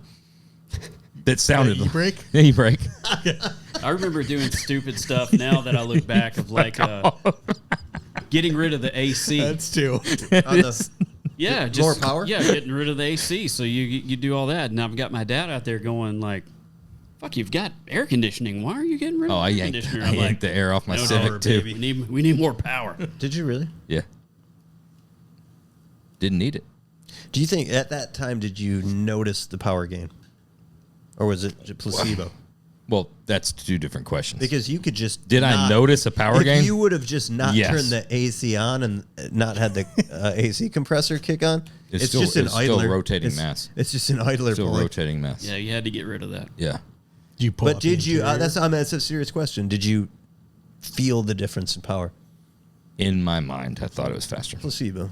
But we also did. I mean, I was at the You're drag strip. ruining his childhood. I was at the drag strip every single Friday and Saturday night. Well, Every so single the proof's Friday. in the pudding. Yeah, did it would- amount to. I'm asking now. I would- Did it amount to? An As I dropped ET things off the improvement. vehicle, it absolutely got faster. Did But you pull- if it was like a tenth of a second, It's a lot. it, Did you pull a huge. headlight? No. Back seat? Yes. That's spare tire back seat. Yeah, spare tire. Because that was easy. Spare tire back seat. No headlight because I had a full cold air intake that went down to the bumper, so no need to pull the intake. You would take the whole hatchback right off. But that motor and that setup didn't last for probably 5 months. I mean, I blew the motor in a 97 Civic in like February of 98. By doing what? You weren't spraying it, were you? Oh, yeah. Oh, that'll do it. Yeah, all of it. Yeah. Where it didn't make sense was when I started adding the sound systems and the big heavy MDF built boxes. Yeah, and but that was The cool for capacitors cruising. It's like, but we- why'd you take all the other shit off though? I You was at a just stereo added shop 300 as well, pounds. so we would do QDs on everything. So we would do a quick disconnect box and wire the amp into the box and stuff like that. So if it was drag race time, you would pull that off and you would have 5 quick disconnects, your main power, your amp, RCAs and stuff like that. Boom, pop all that off.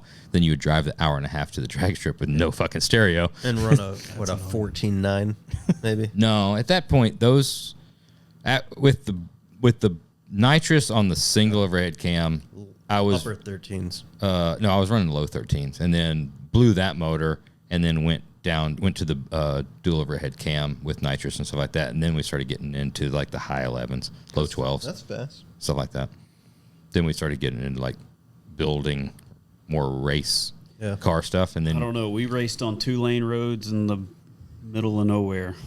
How much quicker do you think you went with leopard print hair versus non-leopard print hair? Right. probably half a second. I'd say It's good for a half a second. same. Yeah, I mean, if you pulled up Is next it to me, aerodynamics or is it like it's intimidation factor. Okay, Yeah. If they didn't see me in leopard hair, it was an even race. It's like Tyson walking out with the Face black- tattoo. Well, the face, but the black fucking. Oh, and shoes the black fucking the yellow towel. towel. Yeah. Yeah. It's tough looking. Yeah. Yeah, little towel. Orange eyebrows. was- Color matched eyebrows. this was- I guess you could call it. Color matched eyebrows was car show days. This was after the drag racing. This was like more of selling the theme, you know. He's been to Nopi. He knows what went down. I'm trying to get like the base here. There's been all this talk. I've got to text Jody to get a hold of this picture. This should be something. It's got to be. I don't think it exists. It does. I know- She claims doesn't have. I won't thought send she it to said me. She's having a difficult time locating it. I know that it has existed, but with the moves, it was on an actual like photograph. It's not digital. It's something that should be on the. It should be. There should be an OW instead of Don Perdome. The rear view of Don Perdome's nitro motor. That should be Josh's fucking cheetah hair. Yeah. There should be one. Hey, if Mishler's going to put that picture up in his office, I think you should do that picture in your office. If I can get a hold of it, I If would. you can get a hold of it, I just don't know. I know the orange hair exists. I don't know if the cheetah print exists. It was a shorter time, shorter time period. You can Google it. It exists out there. I doubt that's coming up. Last but not least, we got two. Best piece of advice you ever received. There's probably, well, there's quite a few. One, I don't know who gave it to me. I don't know if it was my dad. I don't know if it was a coach. I don't know what it was, but it was basically something like it stuck with me. It was kind of like that person might be better than you, but if you outwork them, you'll be on top. And that was kind of the one that stuck with me. And I figured out that was the case, like 100%. Like they might be naturally better, but if I outwork them, that's going to be the thing. And then I saw I don't watch him a lot, but I saw something like that bad Chad guy. I don't know him. Y'all know him? That guy? I don't. We don't He know him I personally. just saw a clip where he said something like I guess maybe a lot of people were giving him negative comments. Maybe That's And interesting. he was like, yeah, but. He said something. He goes, yeah, but show me somebody that does more. And I thought to myself, I'm like, that's pretty good. That's kind of how I feel. Like when I'm there and I'm working and I'm doing it, it's like, yeah, show me some. Like, no, I might not be the best or the most talented or whatever, but like find somebody that is outworking me, because that's one thing I think I do. It's a good way to look at it. Really good way to look at it. I get a better version. I heard not better, similar. It's hard to beat the man who never quits. That's pretty good too. Yeah, I like that one. Yeah, I like that. It is good. Favorite, most memorable. Oh damn! I got two more.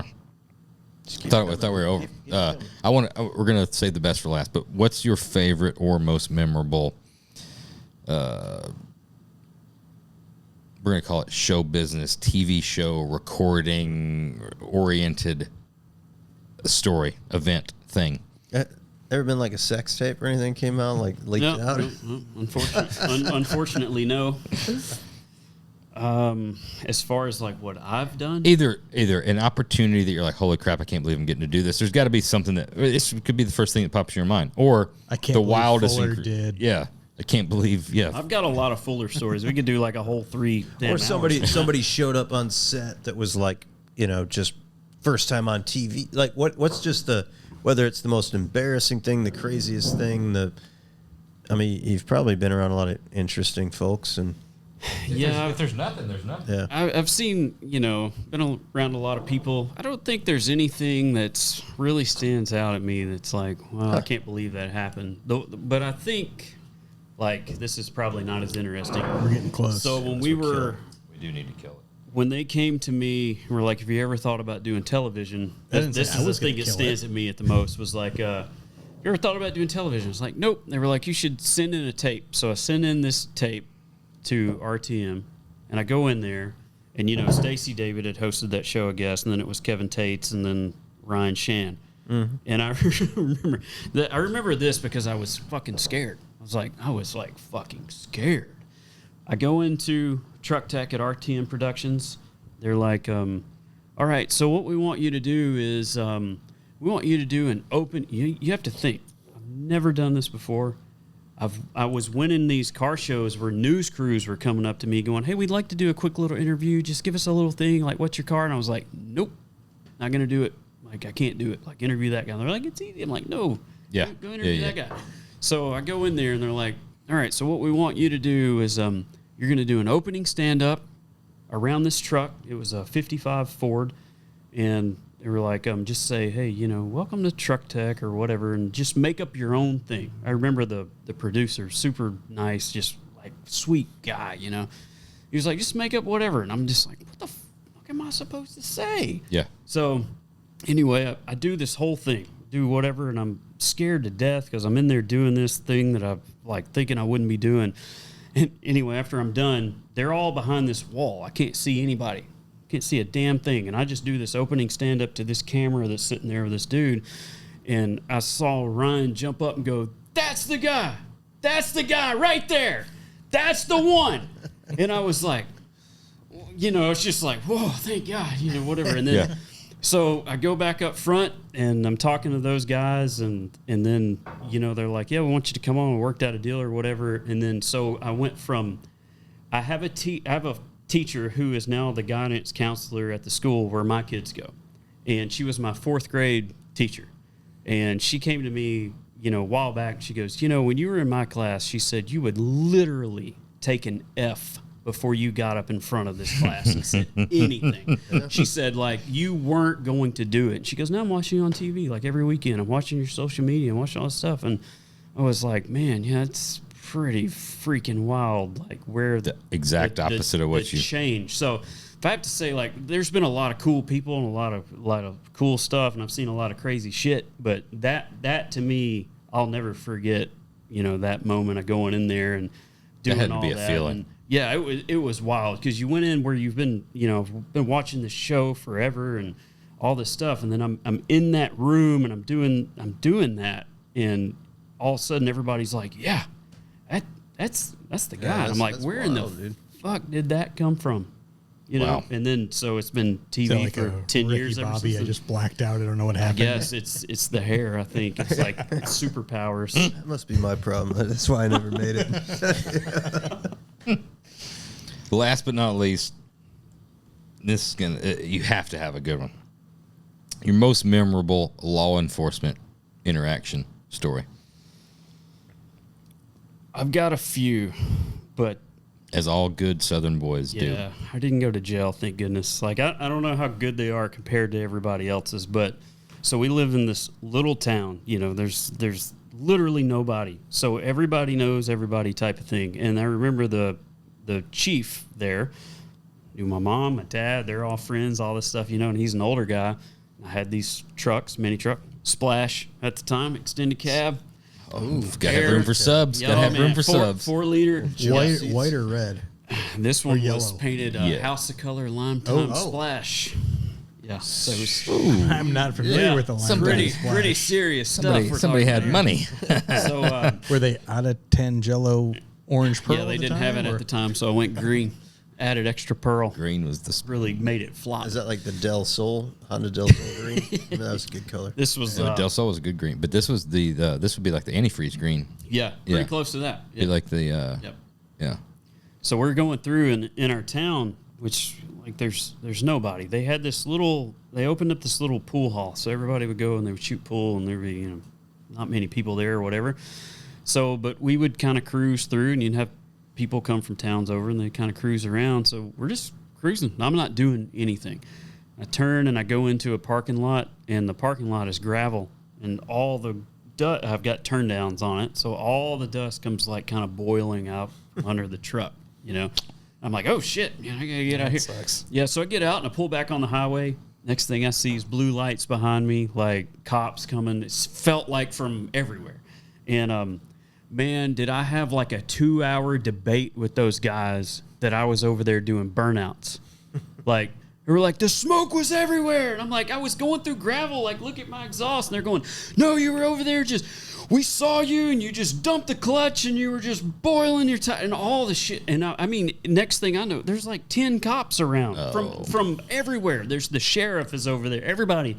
So that was one of the big ones where I was like, I'm fucking in serious trouble. And I literally did nothing.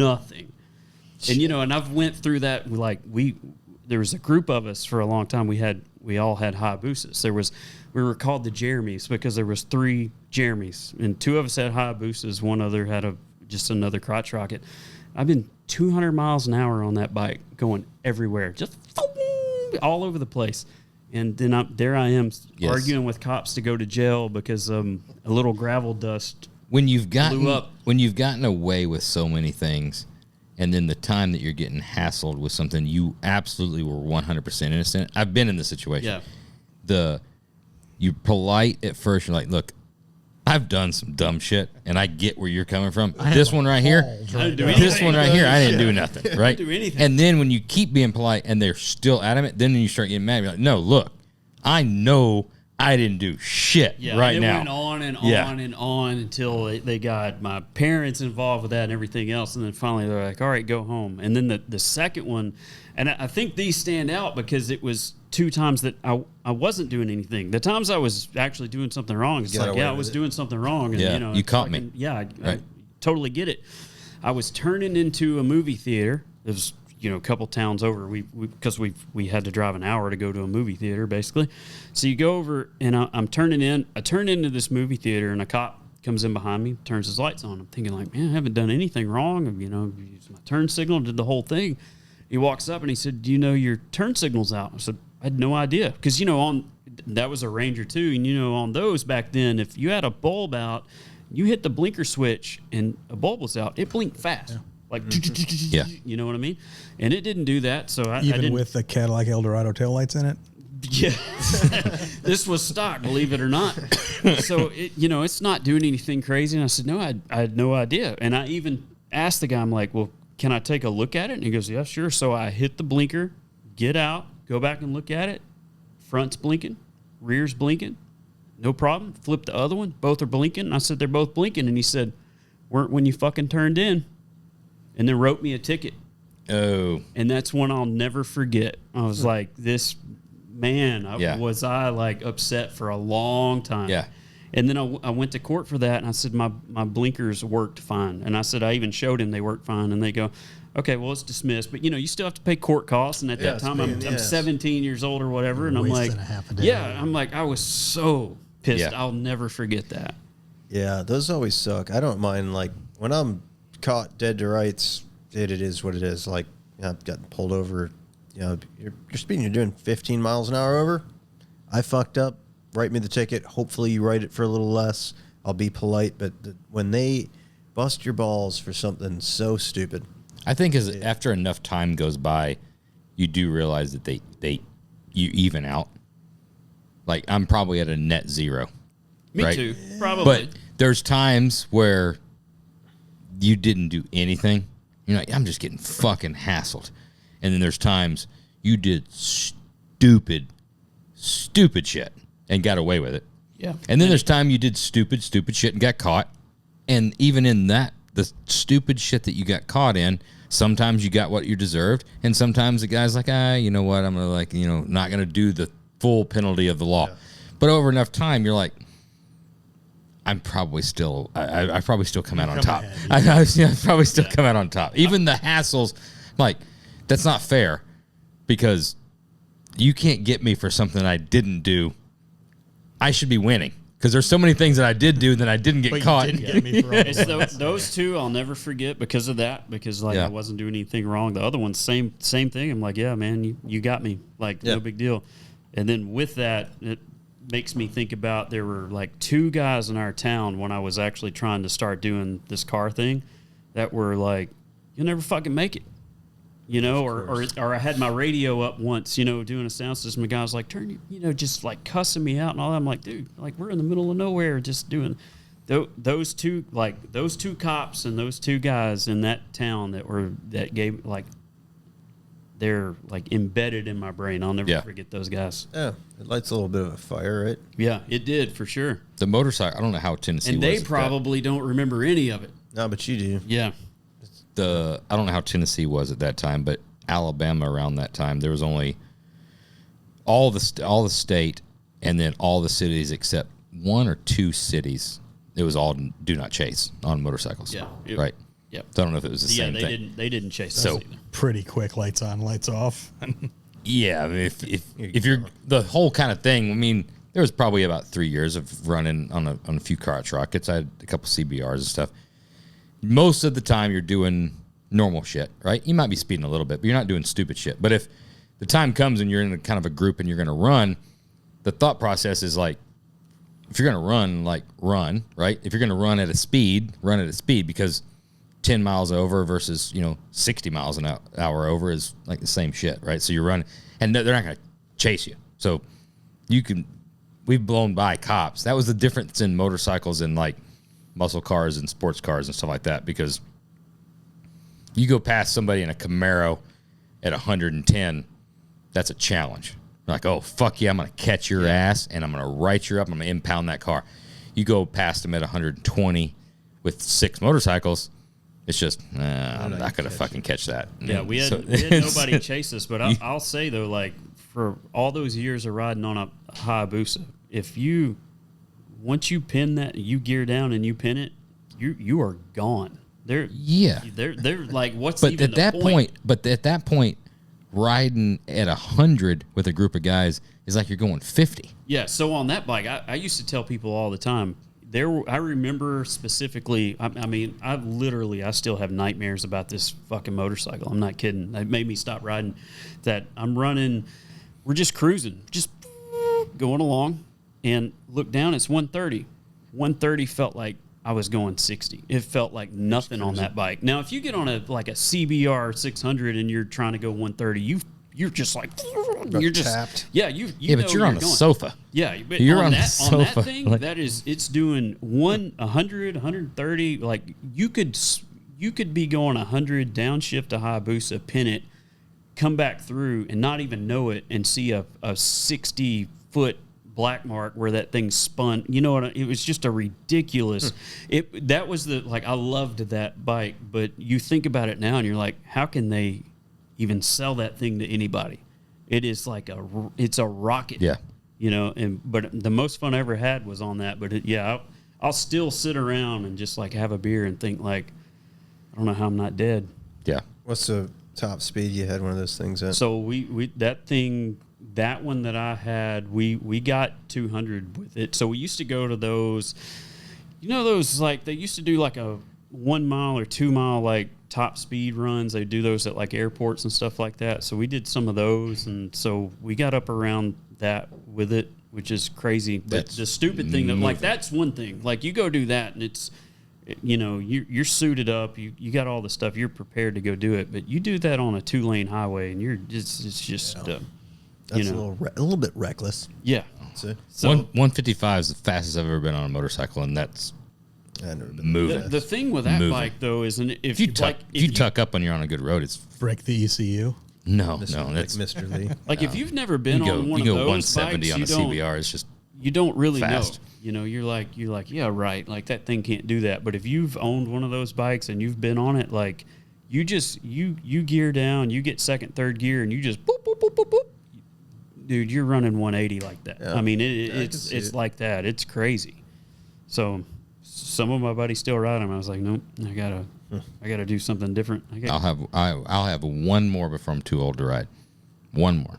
I've got BMW. I was like, I've got an R7. I got another 4 years in me. You're Goldwig fucking. No, I got another 4 years. A trike. You're a Harley. No, trike. I'm doing that's BMW. I've liked the bikes. What I found that I like now is a bike where it's kind of like an old Porsche or something. It's like I've got a BMW R75. It's like it feels really rowdy. It's just, you know, you're just brapping through the gears, and it like you feel like you're doing something, but you look down and It's not going. It's to not you just moving. hit 75. Right. You know, it's like though I found that I like that a lot now. Yeah.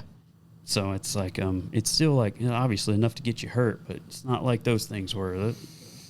Yeah. I was I'm just lucky to watching still a be here. Video Yeah. on that 47 Apache, Yeah. that vehicular website or Instagram page, and interviewing the guy. He's like, you're just ripping wide open, but you're doing 90, not 190. But you're driving. Yeah, like in one of those cats. And Right. It's definitely different. It's fun. It's scary fast, but not dangerous fast. Yeah. But there's a certain like additional level of difficulty or you know, danger when you're like, just to your point, like you get back in that older style bike and it just lacks like any sort of modern performance Yeah. that you're. Well, I think if you're going to ride one of those new bikes, you definitely have to have some discipline. And I don't Yeah, know but there's that I so have many that. things. I mean, even you just thinking about 20 years ago, they didn't have wheelie control. They didn't have ABS. Nothing. The Hayabusa that you had, did it have ABS? No. I mean, that was later on. late ZX14 stuff that had Yeah. ABS. Did you I think mine, I bought it new in 04, and then we Yeah, they had no we- ABS. We did computer, lower. The thing was super. You didn't have low. ABS It till was- like 2012 or 2013. Did you wear a COVID mask while riding it? I wore a leather jacket and a little helmet, and hope for the best. I watched a guy ride past the shop in a Hayabusa, open face helmet, extended swing arm, nitrous bottle, SN95 COVID mask on. Oh, I'm like, Heck, of the things that are going to get you, buddy. Them it's germs are not- going to get you. Them germs are going to get you. It's not the COVID while riding Yeah. a stretched out Busa with No, nitrous. it's not gonna do it. yeah, that's one thing I don't have the desire for. I like going fast and a lot of stuff. Really? The bikes. I've got I got a Ducati Scrambler. I'll ride it like once a season, maybe, and it's it's not a fast bike by any means. It's so wild the Sounds cool. differences in. How reckless I am with other things. Oh yeah, like it's. I'm not saying no. I'm not being an asshole. I'm like, how comfortable you are behind the wheel of a boat in conditions where I'm like, this is like not something that I would be not comfortable doing, right? Yeah. But you're fully comfortable with it, and it's not a big deal. But on the motorcycle, I'm on a motorcycle, like, dude, 170, no problem. Pinned in the right traffic, it does not. As long as I'm in control, I guess maybe it's the narcissist part of it. Like I'm not going to do it in traffic or in a bad conditions or something like that. But if it's a straight road, like I'm the one that's in, and that's why I loved riding a motorcycle so much, because I would pass traffic. I would do you were never worried about somebody else, especially on the interstate. Now, if you were on like back roads It's and stuff like always that, somebody else, it's yeah. always somebody else. Because That's what scares the shit out of me on a motorcycle, street bike. but on the interstate, like, if you paid attention, short of somebody like absolutely just turning right, you were the safest you could ever be if you were passing people. Well, You could go anywhere you ever wanted to go. I always thought that I was I don't know. That's really the like. most accurate statement. It 170 on the interstate. Oh no, not with Safest traffic. you've ever If been? you would, I would never do a speed like that with traffic. But just driving, even at 80 or 90 miles an hour on a motorcycle, you were way more safe because you were always getting ahead of traffic and you were Defensive paying driving. attention to what you were doing, and you could go so many different places. Yeah, I always thought I was Until really that good Ultima at paying takes a attention to what was hard around right me from left until lane. we were ripping through one night, just like just pinned it, gone, and then we stopped, just have a little chat or whatever, and the guy was like, "Man, did you see all those deer standing on the side of the road?" Which I never saw. Oh, yeah. You and don't- and that. That's the deer. Yeah, I you're saw- dead with a deer. I But, saw a video of a dude on a bagger just recently just cranked a deer and he powered through it. oh, But- yeah, I saw it. Yeah. He caught Saw him that right one. in the Yeah, I saw that too. Yeah. yeah. but you're like, I mean, you just never know what that kind Dude, I had a fucking rabbit come out and into the night, leaving the shop. I was on my Harley at that time and just fucking going through the gears, and a rabbit kind of crossed, and I'm kind of veering over, thinking I'm gonna, and it catches my leg. it damn near pulled me off the whole bike. Rips my leg off the side, whatever. I'm fucking tank slapping down the road. Yeah, fucking rabbit. Armadillo wrecked me. I was that's like a boulder. Yeah, I was going through. This was before those bikes. I had a Ninja 600, and I was riding with one of my buddies, which he had a high boost, and I was behind him, and we were going into a turn. He was ahead of me because he, so much faster. And then I'm just in this turn going through, and Armadillo runs out. I see it, so I didn't know what to do. So I stood the bike back up straight. I hit it, just kind of bump over it, but it puts me into a ditch. It's dark outside, so I slide down this ditch, and I'm just sliding down it, and then the slide stops. I'm like, oh, cool. I ripped my pants up, but I'm totally fine. I tore the blinker off the bike or whatever.